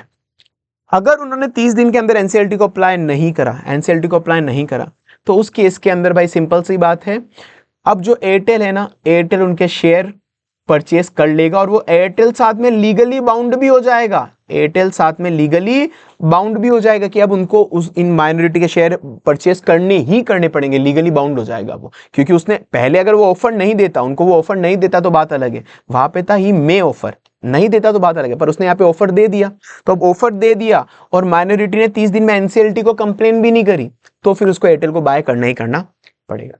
पर हाँ भाई, उनको नहीं बेचना, इन माइनॉरिटी को जो डिसेंडिंग शेयर होल्डर उनको नहीं बेचना, उन्होंने एनसीएलटी को कंप्लेन कर दी कि नहीं हमको ये शेयर नहीं बेचना है, जबरदस्ती एक्वायर कर रहा है। पहला केस है कि एनसीएलटी ने भी बोल दिया कि नहीं भाई शेयर परचेस बिकेंगे, शेयर चुपचाप इनको दे दो, एनसीएलटी ने रिजेक्ट कर दी उनकी एप्लीकेशन, एनसीएलटी ने रिजेक्ट कर दी इन माइनॉरिटी की एप्लीकेशन, तो सेम केस एयरटेल को परचेस करना पड़ेगा और लीगली बाउंड है, एयरटेल को परचेस करना ही पड़ेगा और इनको बेचना ही पड़ेगा। पर अगर एनसीएलटी ने भाई अप्रूव कर दी कि हाँ भाई तुम शेयर मत बेचो, एनसीएलटी ने अप्रूव कर दी कि तुम शेयर मत बेचो, तो उस केस में अंदर ये स्कीम अप्रूव नहीं होगी, ये स्कीम अप्रूव नहीं होगी, टेक ओवर की स्कीम अप्रूव नहीं होगी, टेक ओवर की स्कीम अप्रूव नहीं। समझ गए सर? बस वही है, बस यही है जो पूरा फ्लो चार्ट पढ़ा अपन ने, पूरा फ्लो चार्ट पढ़ा वो यही है अपने। 30 दिन के अंदर एनसीएलटी ने अप्रूव, वो अब चले गए बोलने कि हमको अपने शेयर नहीं बेचने, तो बात अलग है, तो बाकी के 30 दिन में वो नहीं गए या फिर एनसीएलटी ने रिजेक्ट कर दिया, तो वो लीगली बाउंड अप्लाई करना पड़ेगा। अब उसके बाद क्या होगा, उसके बाद ऐसा होता है कि जैसे ये सब हो गया तो विथ इन 1 मंथ, नहीं यहाँ पे कोई टाइमलाइन नहीं है, हाँ ठीक है, तो जैसे ये सब हो गया उसके बाद अब क्या करेगा, जैसे ये सब हुआ तो अब उसको एक्वायर करने पड़ेंगे डिसेंडिंग शेयर होल्डर के भी पैसा, डिसेंडिंग शेयर होल्डर के भी एक्वायर करने पड़ेंगे। तो अब वो एक्वायर कैसे करेगा, अब एयरटेल कभी भी अब डिसेंडिंग शेयर होल्डर से डील नहीं करेगा, वो डायरेक्ट डील करेगा वोडाफोन से, वो बोलेगा वोडाफोन को, डायरेक्ट बोलेगा देख भाई वोडाफोन, एनसीएलटी ने भी हाँ कर दिया या फिर एनसीएलटी का गया नहीं, तो डायरेक्ट एयरटेल बोलेगा वोडाफोन को कि ये वोडाफोन चुपचाप ये डिसेंडिंग शेयर होल्डर के शेयर मुझे दे दे, तो वोडाफोन क्या करेगा, डायरेक्ट बिना डिसेंडिंग शेयर होल्डर से पूछे ये डिसेंडिंग शेयर होल्डर के शेयर्स जो भी है ना, ये एयरटेल को दे देगा, मतलब ये बीच का एजेंट है, वोडाफोन अब बीच का एजेंट है बस शेयर ट्रांसफर करने के लिए। अब ये वोडाफोन चुपचाप ये जितने भी शेयर है डिसेंडिंग शेयर होल्डर के बाद 10% शेयर वो एयरटेल को दे देगा, और ये एयरटेल उसके जो रुपए है ना, वो रुपए इसको वोडाफोन को दे देगा, ये रुपए वोडाफोन को दे देगा कि ये ले, ये रुपए तू भी रख ले, ये जो शेयर थे, शेयर के रुपए थे डिसेंडिंग शेयर होल्डर के, रुपए तू रख ले, तो ये वोडाफोन उसको एक सेपरेट बैंक अकाउंट में रखेगा, एंड विथ इन 60 डेज, मतलब जैसे ही वोडाफोन को रुपए मिल गए, उसके 60 दिन के अंदर ये डिसेंडिंग शेयर होल्डर को रुपए दे देगा, ठीक है सर। और इस शेयर किस प्राइस के अंदर परचेज होंगे, इनके शेयर किस प्राइस में डिसेंडिंग शेयर होल्डर से परचेज होगा, जितने में ये 90% शेयर होल्डर एग्री कर गए थे, तो जितने रुपए अपन ने 90% शेयर होल्डर को दिए थे ना, उसी सेम प्राइस में अपन वोडाफोन के शेयर खरीदेंगे डिसेंडिंग शेयर होल्डर्स। नहीं सर, समझ में आ गया पूरा, बस यही था कि सबसे पहले क्या हुआ सर, एयरटेल ने, अब वापस ध्यान से देखो, सबसे पहले क्या हुआ था सर, अपन ने एक स्कीम दी कि हमको पूरी कंपनी को टेक ओवर करना है, तो उसमें 90% वोडाफोन के 90% शेयर होल्डर मान गए थे 4 महीने के अंदर ही, अगर वो लोग मान गए तो अब एयरटेल चाहे तो 2 महीने के अंदर, मतलब 4 महीने खत्म होने के बाद 2 महीने के अंदर वो डिसेंडिंग शेयर होल्डर को बोल देगा कि मेरे को तुम्हारे शेयर भी एक्वायर करने हो CA 14 फॉर्म में, छोड़ दो उसको, इग्नोर मारो। अब उसके बाद डिसेंडिंग शेयर होल्डर को अगर कोई दिक्कत है तो वो एनसीएलटी को एप्लीकेशन देंगे, पर अगर एनसीएलटी को एप्लीकेशन नहीं दी 1 मंथ के अंदर, तो वो मान लेंगे कि अब जो ट्रांसफरी कंपनी एयरटेल है, अब वो परचेस करेगा ही करेगा, वो बाउंड हो गया कि अब उसको परचेस करना ही करना पड़ेगा। पर अगर वो विद इन 1 मंथ के अंदर वो चले गए छोटे वाले शेयर होल्डर एनसीएलटी के पास, तो उस केस के अंदर अगर एनसीएलटी ने रिजेक्ट कर दिया एप्लीकेशन तो वापस उसको एक्वायर करना पड़ेगा। पर एनसीएलटी ने अगर रिजेक्ट मतलब एनसीएलटी ने बोला कि हाँ भाई शेयर परचेज नहीं कर सकते, तो ये एक्विजिशन है, एक्विजिशन नहीं हो सकता। ठीक है ना। अब उसके बाद ये मैंने तुमको बता दिया मैनर ऑफ एक्विजिशन क्या होगा। मैंने कहा था कि मैनर ऑफ एक्विजिशन में यही है कि वोडाफोन जो है ना, एयरटेल डायरेक्ट वोडाफोन को बोलेगी, एयरटेल डायरेक्ट वोडाफोन को बोलेगी कि भाई तू चुपचाप ये इसके शेयर मुझे ट्रांसफर कर दे, और एयरटेल इसको वोडाफोन को रुपए दे देगी। ठीक है। और फिर जो ये वोडाफोन वो रुपए किसको दे देगी बाद में 60 दिन के अंदर अंदर, उनके डिसेंडिंग शेयर होल्डर को। तो ये देखो जो एयरटेल है, transferee company Airtel send the following to transfer company, Airtel Vodafone को ये भेजेगा, नोटिस भेजेगा कि जो भी शेयर होल्डर को देना है डिसेंडिंग शेयर होल्डर को, ट्रांसफर भेजेगा, इंस्ट्रूमेंट ऑफ ट्रांसफर भेजेगा कि वो शेयर मुझे ट्रांसफर कर दे, और पेमेंट भी भेज देगा। ठीक है। फिर उसके बाद जो वोडाफोन है, वोडाफोन उन शेयर्स को ट्रांसफर कर देगी एयरटेल के पास, वोडाफोन शेयर को ट्रांसफर कर देगी एयरटेल के पास within 1 month of registration. जैसे ही रजिस्ट्रेशन हो गया, मतलब वो शेयर उसके पास ट्रांसफर हो गए, शेयर उसके पास ट्रांसफर हो गए, वो बता देगी, वो डिसेंडिंग शेयर होल्डर को बता देगी कि भाई अब वो शेयर तुम्हारे नाम पे नहीं रहे, मतलब 1 महीने के अंदर बता देगी ट्रांसफर करने के बाद, ये शेयर तुम्हारे नाम पे नहीं रहे और अब तुम मेरे से पैसा ले लेना। ठीक है। और वो पैसा जो एयरटेल देगी वोडाफोन को, वो वोडाफोन के सेपरेट बैंक अकाउंट में रहेगा, और वो डिसेंडिंग शेयर होल्डर के बिहाफ पे वो पैसा होल्ड कर रही है। 60 दिन के अंदर अंदर, मतलब जैसे ही एयरटेल ने वोडाफोन को रुपए दिया, 60 दिन के अंदर अंदर आपको वो सारा डिसेंडिंग शेयर होल्डर को देना है। और किस प्राइस पे शेयर एक्वायर होंगे, जिसमें 90% शेयर होल्डर ने बेचा है। ठीक है। और जो भी आपको एक्वायर करना है ना, वो जितने भी डिसेंडिंग शेयर होल्डर है उन सब के शेयर एक्वायर करने पड़ेंगे। Let's say descending share holder थे 9% डिसेंडिंग शेयर होल्डर थे, आपने क्या करा, केवल 5% डिसेंडिंग शेयर होल्डर के शेयर एक्वायर करे, बाकी रिमेनिंग 4% के नहीं करे ना, ये नहीं चलेगा, ये स्कीम फिर अप्रूव नहीं होगी। 100% डिसेंडिंग शेयर होल्डर के एक्वायर करने पड़ेंगे, मतलब जितने भी डिसेंडिंग शेयर होल्डर है। अब जैसे यहाँ पे क्वेश्चन था कि डिसेंडर थे 8% लोगों ने डिसेंड करा कि हम नहीं बेचना शेयर, फिर भी अपन ने केवल 5% की एक्वायर करे। नहीं भाई ऐसा नहीं होगा, पूरे के पूरे को ये इनवैलिड हो जाएगा टेक ओवर, पूरे के पूरे सबको एक्वायर करना पड़ेगा अपन को। ठीक है। और बाकी 60 दिन में पैसा आपको उनको देना है। अब सर थोड़ा सा सिमिलर प्रोविजन है ये वाला, अब मैं इतना डिटेल में नहीं जाऊंगा कि इन दोनों में माइनर सा डिफरेंस क्या है, मैं उस पर नहीं जाऊंगा, पर यहां पर भी लगभग ये सेम बात करता है कि कभी ऐसा हुआ कि इस केस के अंदर आप ना धीरे धीरे कंपनी के शेयर परचेस करते गए, और आपकी ये नौबत आ गई कि आप कंपनी के 90% शेयर होल्डर बन चुके हो, तो आप बाउंड हो, आप लीगली बाउंड हो कि आपको जो रिमेनिंग 10% शेयर है ना, उनको भी परचेस करना पड़ेगा ना, उनको ऑफर देना पड़ेगा कि भाई क्योंकि 90% शेयर मेरे पास है, वो बेचारे पहले 10% बचे हैं, उनको हो सकता है कंपनी से निकलने की इच्छा हो कि यार वैसे भी हमारी कोई यहाँ पे चल तो रही नहीं है, हमारी कंपनी में यहाँ पे कोई चल तो रही नहीं है, उनको निकलने की इच्छा हो कंपनी से। तो अगर मैं कंपनी के 90% शेयर होल्ड करता हूँ, धीरे धीरे परचेस करते हैं, 90% आ गए मेरे पास शेयर, तो जो रिमेनिंग माइनॉरिटी है ना 10% वाली, माइनॉरिटी जो भी है 10% वाली, उन माइनॉरिटी को मुझे ऑफर देना कंपलसरी है, माइनॉरिटी को मेरे को ऑफर देना कंपलसरी है कि भाई तुम्हारे शेयर भी तुम मुझे बेच दो। ठीक है। ये ऑफर देना कंपलसरी है, तो यहाँ पे बाउंड हो जाएगा वो। तो अब एक डिफरेंस तो क्या था, जो ऊपर वाला सेक्शन पढ़ा था वहां पे में था कि वो चाहे तो ऑफर दे सकती है, ऊपर मर्जर एक्विजिशन के टाइम पे। ठीक है। पर अगर एक बार ट्रिब्यूनल ने अप्रूव कर दिया या फिर वो ट्रिब्यूनल में चले गए, कोई ऑब्जेक्शन नहीं आया, तो फिर वो वहां पर बाउंड हो जाते थे, भी बाउंड हो जाते थे कि अब एक्वायर करना ही करना पड़ेगा। और यहाँ पर जैसे ही आपके पास 90% शेयर आए, आप बाउंड हो गए कि आपको रिमेनिंग 10% से भी परचेस करना ही पड़ेगा। और वहां पर एक और डिफरेंस क्या था, है कि जो शेयर की प्राइस क्या होगी, परचेस किस प्राइस में कर रहे हैं, वहां पे था जितने में 90% शेयर होल्डर ने अप्रूव करा था, जितना अपन ने 90% शेयर होल्डर को पैसा दिया था जिस प्राइस में, उसी प्राइस में अपन को वहां पे परचेस करना है, सिंपल सी बात है। यहां पर ऐसा होगा कि जितना रजिस्टर्ड वैल्यूअर से वैल्यूएशन निकाली जाएगी, तो जो रजिस्टर्ड वैल्यूअर बोलेगा ना, उस प्राइस में अपन माइनॉरिटी के शेयर्स एक्वायर करेंगे, ठीक है। तो ये दो केस है यहाँ पे मिली, बाकी लगभग सेम है, अब इतना नहीं जाएंगे डिटेल के अंदर, अभी चलते जाओ बस। अब मतलब कोई सेंस नहीं आता है के अंदर।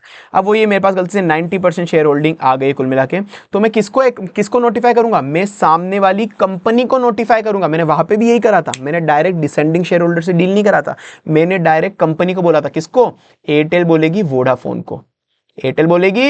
वोडाफोन को कि मेरे को तेरे रिमेनिंग शेयर्स भी एक्वायर करने हैं, करने तो एयरटेल वोडाफोन को बोलेगी, ठीक है ना, वो शेयर होल्डर से बात नहीं करेगी। हाँ, तो अब ऑफर आपको देना ही पड़ेगा, मैंडेटरी है कि रेस्ट 10% के लिए देना ही पड़ेगा, ठीक है ना। तो ऑफर किसको देंगे अपन, माइनॉरिटी शेयर होल्डर को ऑफर देना ही पड़ेगा। किस प्राइस पे, जो रजिस्टर्ड वैल्यू जो प्राइस कैलकुलेट देगा उस पर अपन को परचेस करना ही पड़ेगा, ठीक है। ऊपर जो अपन ने पढ़ा था यहाँ पर रजिस्टर्ड वैल्यू वाले सेम नहीं था, ठीक है ना, अपन को उनको ऑफर देना ही पड़ेगा। या फिर जो माइनॉरिटी शेयर होल्डर है ना, वो चला के सुमोटो खुद से भी बोल सकते हैं कि हमारे शेयर एक्वायर कर लो, हमारे शेयर एक्वायर कर लो, वो खुद से भी बोल सकते हो, कोई दिक्कत नहीं है। अब उसके बाद क्या होगा सर, उसके बाद अपन ने उनको ऑफर दिया, उसके बाद अपन उनको पैसा देंगे, सिंपल सी बात है। अब वही सेम चीज जो अपन ने ऊपर पढ़ा था कि एयरटेल पैसा देगी वोडाफोन को, एयरटेल पैसा देगी वोडाफोन को, किसको देगी, वोडाफोन, फिर वोडाफोन पैसा देगी माइनॉरिटी शेयर होल्डर को, वोडाफोन पैसा देगी माइनॉरिटी शेयर होल्डर को, ठीक है। वोडाफोन किसको देगी फिर बाद में, माइनॉरिटी को।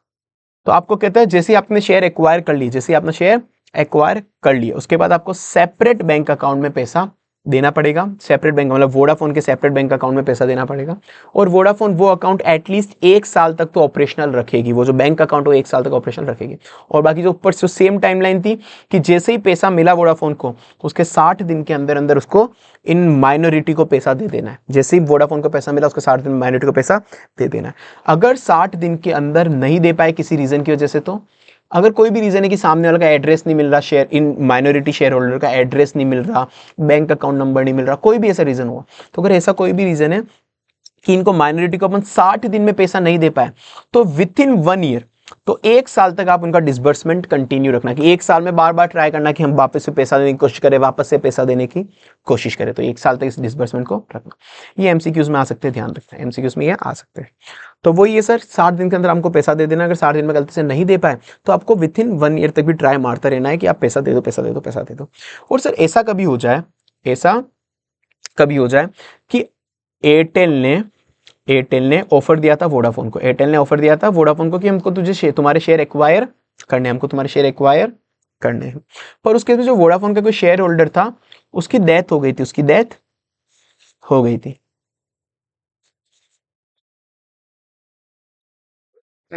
उसकी डेथ हो गई थी, तो उस वजह से वो नहीं बेच पाया था। पर बाद में जो भी उसका बच्चा था, मतलब जो भी लीगल हायर डीसीसी का जो लीगल होता है ना, लेट्स से सन, उसका सन बोल देते हैं अपन एग्जांपल के लिए, उसके सन को पता पड़ा, अरे यार ये वाले शेयर तो बेच देने चाहिए थे पापा को, पापा की डेथ हो गई थी, ठीक है ना, ऐसा उस बच्चे ने बोला। तो जैसे ही अगर ऐसा हुआ, तो ये ऑफर इस सन के लिए, मतलब जो भी लीगल हायर उसका है, उसके लिए वापस से ओपन कर दिया जाएगा। कब तक, जैसे ही माइनॉरिटी को एक्वायर करा था ना, जो भी माइनॉरिटी को एक्वायर करा था एयरटेल ने, एयरटेल माइनॉरिटी को, उसके 3 साल तक ये ऑफर उसके लिए ओपन होगा, इसके बच्चे के लिए ऑफर ओपन रहेगा 3 साल तक। जैसे ही माइनॉरिटी को एक्वायर करा, एयरटेल ने वोडाफोन को एक्वायर करा था, उसके जो रिमेनिंग माइनॉरिटी है जितने भी हाँ करा उनको एक्वायर करा, तो उसके 3 साल तक, जैसे एक्वायर करा उसके 3 साल तक भी ये ऑफर ओपन रहेगा कि उसका बच्चा कभी भी आके उसके शेयर एयरटेल को बेच सकता है, कभी भी आके उसके शेयर एयरटेल को बेच सकता है। तो यही रहा, माइनॉरिटी शेयर होल्डर का डेथ हो गई तो हायर सक्सेसर होगा के लिए ये ऑफर अवेलेबल रहेगा फॉर 3 year from the date of minority acquisition, ठीक है। ये ऑफर भी एक्वायर वैलिड है। और जैसे ही वोडाफोन शेयर इशू कर देगी सारे के सारे एयरटेल को, माइनॉरिटी वाले भी, तो जो माइनॉरिटी के पास जो शेयर है वो ऑटोमेटिकली कैंसिल मान लिए जाएंगे कि वो शेयर कैंसिल हो गए हैं, ठीक है, वो डीम टू बी कैंसिल मान लिए जाएंगे, और वो नए शेयर इशू कर देगी एयरटेल को। ये हो गया। और वही है अब इसके अंदर की कुछ माइनॉरिटी ने अगर एक्वायर नहीं करा, लेट से कि 90%, लेट से कि मैंने बोला 10% हो गए, तो अगर आपने 90% एक्वायर कर ली तो रिमेनिंग 10% को ऑफर देना पड़ेगा। लेट से 8% उस वक्त एग्री हो गए थे कि हम बेच देंगे, हम बेच देंगे, तो ये हो गया। पर 2% बाद में नहीं हुए, तो कोई बात नहीं, कोई दिक्कत नहीं इसके अंदर। जो 2% है ना, इन 2% को जिंदगी भर का ऑफर बाद तक, मतलब बाद में भी इनको सेम माइनॉरिटी ट्रीट करा जाएगा, बाद में भी कंपनी चाहे तो इनको ऑफर देती रहेगी, बाद में भी ऑफर देती रहेगी, ठीक है, मतलब फालतू पॉइंट, ठीक है। और सर कभी ऐसा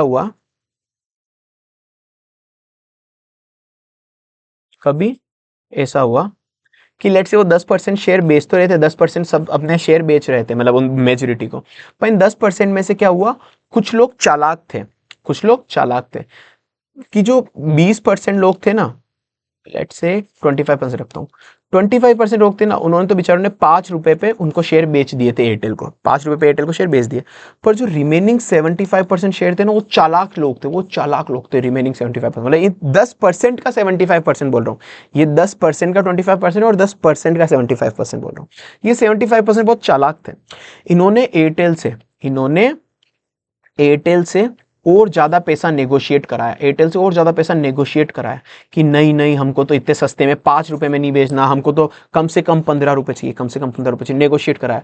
और इस नेगोशिएशन की भनक इन लोगों को पढ़ने भी नहीं दी, इन लोगों को कुछ बताया ही नहीं, इन लोगों को कुछ बताया ही नहीं, इन लोगों को बेचारों को भनक ही नहीं पड़ी नेगोशिएशन की। तो इन लोगों के साथ तो एक तरह से धोखा हो गया ना, कि तुम 5 रुपए में बेच रहे हो और ये लोग 15 रुपए में, इन लोगों को बताया भी नहीं, भनक ही नहीं पड़ी इन लोगों को। तो इस केस के अंदर अगर इनको कोई एडिशनल कंपनसेशन मिला है, जो 10 रुपए का एडिशनल कंपनसेशन मिला है, वो प्रपोर्शनेटली इन लोगों में भी बटेगा, जो रिमेनिंग वाले माइनॉरिटी थे उन लोगों में भी वो बटेगा। ठीक है, क्योंकि उन लोगों के साथ धोखा करा, तुमने उनको बताया ही नहीं है ऐसा नेगोशिएशन का कुछ। तो यही रहा। तो सिचुएशन पोस्ट एक्विजिशन भी लगेगी कि इन लोगों ने तो बेच दिए थे, तो भी लगेगी। अगर equity share holder 75% of minority, मतलब 75% ऑफ माइनॉरिटी ने हायर प्राइस नेगोशिएट करी और उन्होंने डिस्क्लोज ही नहीं करा, ऐसा कुछ डिस्क्लोज ही नहीं करा इन बेचारों को कि ऐसा कुछ होने वाला है, तो जो भी एडिशनल कंपनसेशन मिलेगी वो कंपनसेशन प्रो राटा बेसिस पे उनको भी बटेगी, प्रो राटा बेसिस पे उन पे भी बटेगी उनको। ठीक है,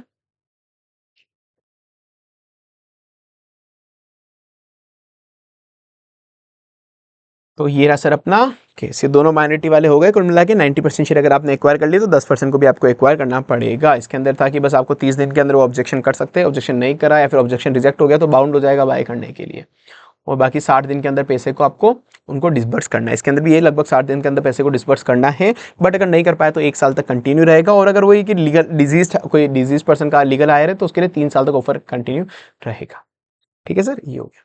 अब सर हो गया अपना ये चैप्टर। अब इसके अंदर बस फालतू फालतू टॉपिक बचे, ये वाला तो बिल्कुल फालतू है, छोटा सा कट मैंने मारा हुआ है, ये देखो कट मारा हुआ है ग्रीन कलर में कट, इसमें कुछ भी नहीं है सर। सेंट्रल गवर्नमेंट चाहे तो किसी भी 2 कंपनी को अमलगमेशन का ऑर्डर दे सकती है पब्लिक इंटरेस्ट। हाँ, सेंट्रल गवर्नमेंट कभी भी किसी भी 2 कंपनी को बोल सकती है कि तुम अमलगमेट हो जाओ, कुछ भी हो जाओ। बैंकिंग के लिए नहीं करती कि ये वाला बैंक इसमें मर्ज हो जाएगा, ये वाला बैंक इसमें मर्ज हो जाएगा, कभी भी कुछ भी कर सकती कोई, वो कर सकती है। तो सेंट्रल गवर्नमेंट अमलगमेशन का ऑर्डर दे सकती है किसी भी 2 कंपनी को पब्लिक इंटरेस्ट के अंदर। वो कैसे देगी? वो ऑफिशियल गैजेट के अंदर नोटिफिकेशन लगा देगी, ऑफिशियल गैजेट नोटिफिकेशन लगा देगी। तो जनरली जो भी 2 कंपनी है, कंपनी ए कंपनी बी, इन दोनों को एक्वायर करेगी, तो इन दोनों के जो शेयर होल्डर है अब जनरली इनके सेम राइट्स होने चाहिए। ए के जो शेयर होल्डर, बी के जो शेयर होल्डर, जनरली इनके सेम राइट्स होने चाहिए। और वही है कि लीगल प्रोसीडिंग ए पे चल रही हो, बी पे चलेगी, बी पे चल रही हो, मतलब दोनों पे चलेगी।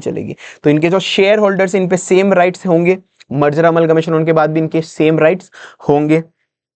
और फिर भी अगर किसी भी के भी राइट्स कम है, लेट्स से बी की कंपनी के शेयर होल्डर के राइट्स कम बचे, इनके राइट्स थोड़े कम बचे कंपैरेटिवली, इनके राइट्स थोड़े से कम बचे, तो इस केस के अंदर अगर इनके राइट्स थोड़े से कम बचे तो इस केस के अंदर इन बी के शेयर होल्डर को एडिशनल कंपनसेशन अपन को देना पड़ेगा, इनको एडिशनल कंपनसेशन थोड़ा सा देना पड़ेगा। ठीक है, अगर राइट्स किसी भी ट्रांसफरी कंपनी के कम है ट्रांसफर कंपनी से, तो वो कंपनसेशन देना पड़ेगा। कंपनसेशन कौन बताएगा? कोई भी प्रिस्क्राइब अथॉरिटी होगा, वो ऑफिशियल गैजेट में बता देगा। और कंपनसेशन से कोई खुश नहीं है कि नहीं कम पैसा मिला, ज्यादा पैसा मिला, तो ट्रिब्यूनल को 30 दिन में अप्लाई कर सकता है, ट्रिब्यूनल को 30 दिन में अप्लाई कर सकता है from the date of publication की। पब्लिकेशन में उन्होंने जैसे ऑफिशियल गैजेट में पब्लिश करा कि इतना पैसा मिलेगा, इतना कंपनसेशन मिलेगा, और उस कंपनसेशन से वो खुश नहीं है, तो जैसे ही वो गैजेट में पब्लिश हो उसके 30 दिन में एनसीएलटी को बोलते हैं।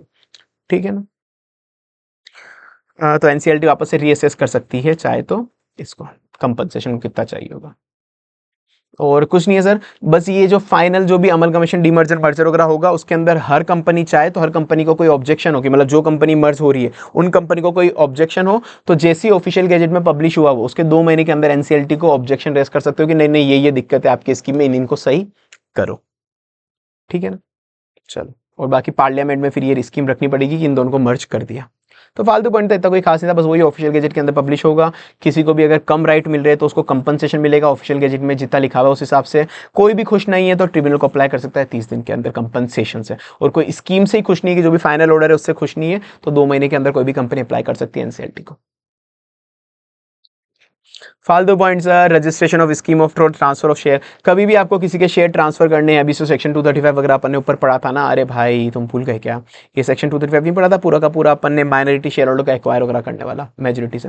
तो कभी भी आपको शेयर किसी के परचेस करने हैं तो आपको एक सर्कुलर इशू करना पड़ता है हमेशा, कि आप कभी भी किसी के शेयर परचेस करोगे तो आपको एक प्रोस्पेक्टस नहीं बोलते, प्रोस्पेक्टस, उस तरह का एक सर्कुलर कि हम कोई नए शेयर इशू कर रहे हैं, हम नए शेयर बायबैक कर रहे हैं, तो वो जो भी प्रोस्पेक्टस या फिर वो बायबैक वाला डॉक्यूमेंट होगा, वो डॉक्यूमेंट आपको आरओसी के पास रजिस्टर कराना पड़ेगा बिफोर सर्कुलेशन, कि आप उसको सर्कुलेट करो उसके पहले आपको आरओसी के पास रजिस्टर करा देना कि हम इतने रुपए के अंदर इनके शेयर परचेस करने की सोच रहे हैं। आरओसी मना कर सकती है उसको रजिस्टर करने से अगर कोई इंफॉर्मेशन मिसिंग हो या सर्कुलर मिसलीडिंग हो। ठीक है, फालतू टॉपिक था सर, ये वाला इंपॉर्टेंट टॉपिक है और फिर भी ये वाला इंपॉर्टेंट है, और हो गया अपना टॉपिक चैप्टर है कि जो कंपनी अमलगमेट हो गई, लेट से मैंने बोला था ना वोडाफोन है वो एयरटेल के अंदर मर्ज हो गई, तो वोडाफोन तो खत्म हो गई, वोडाफोन तो खत्म हो गई, तो वोडाफोन की बुक्स ऑफ अकाउंट्स का क्या होगा, वोडाफोन की बुक्स ऑफ अकाउंट्स का क्या होगा। तो सर ये जो भी अमलगमेटेड कंपनी है, जो डिसॉल्व हो, जो कंपनी डिसॉल्व हो गई अमलगमेशन के बाद, उन कंपनी की बुक्स ऑफ अकाउंट जनरली तो 8 साल तक संभाल के रखते हैं, नहीं सर, पर इनकी लाइफ टाइम जिंदगी भर संभाली जाएगी, जब तक मतलब कभी भी डिस्पोज ऑफ नहीं कर सकते without prior approval of CG. कभी भी आपको डिस्पोज ऑफ करनी है तो सेंट्रल गवर्नमेंट की अप्रूवल लगेगी, और जैसे ही किसी ने सेंट्रल बोला कि मेरे को डिस्पोज ऑफ करनी है तो सेंट्रल गवर्नमेंट अपना एक बंदा अपॉइंट करेगी, वो चेक करेगा कि ये जो भी बुक्स एंड पेपर से डिस्पोज ऑफ कर सकते हैं ना, कोई भी इस कंपनी के अंदर मतलब वो एग्जामिन करेगा, कोई भी फ्रॉड वगैरह तो नहीं हुआ था इस कंपनी में, सब कुछ देखेगा कि कोई भी कंपनी को बनाने में, फॉर्म करने में, कंपनी को मैनेज करने में, अमलगमेशन में कहीं पे भी कोई फ्रॉड तो नहीं हुआ था, कोई भी ऑफेंस तो नहीं हुआ था, कोई भी फ्रॉड ऑफेंस तो नहीं हुआ था। अगर सेंट्रल गवर्नमेंट का बंदा सेटिस्फाई हो गया कि हाँ नहीं ठीक है सब कुछ सही हुआ था, तो फिर वो परमिशन दे देगा जाके बुक्स को डिस्पोज ऑफ कर दे, बाकी नहीं कर सकता। इंपॉर्टेंट पॉइंट है सर, ये इंपॉर्टेंट पॉइंट है डन सर। और सर ये लाइबिलिटी ऑफ ऑफिसर की क्या लाइबिलिटी होती है प्रायर टू एमएनडे की, लेट से कोई वोडाफोन का एम्प्लॉय था, उस पर कोई लाइबिलिटी चल रही थी, उसकी कोई इशू चल रहा था, कोई केस वेस चल रहा था, कंपनी के साथ कोई दिक्कत चल रही थी, अब कंपनी मर्ज हो गई एयरटेल में, तो अब क्या ये एम्प्लॉय जो था इसका केस खत्म हो जाएगा क्या, नहीं भाई, अब ये केस इस पे कंटिन्यू रहेगा, जो ऑफिसर की लाइबिलिटी थी, ऑफिसर पे जो भी पनिशमेंट वगैरह चल रहा था कुछ भी, वो मर्जर अमलगमेशन के बाद भी लाइबल होगा, सिंपल सी बात है।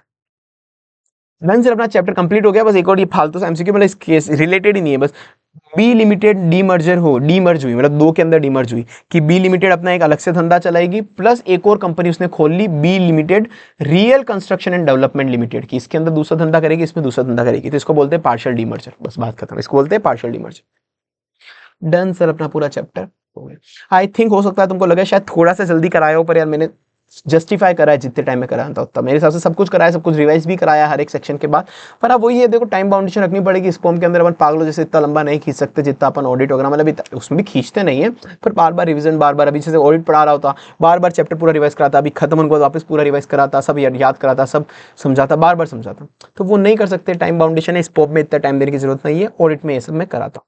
ठीक है सर, बाकी मैंने तुमको बता दिया नोट्स वगैरह सब कुछ उसका, और तो बाकी ठीक है, चलो tata bye bye, see you, मिलते हैं अगली कक्षा के अंदर।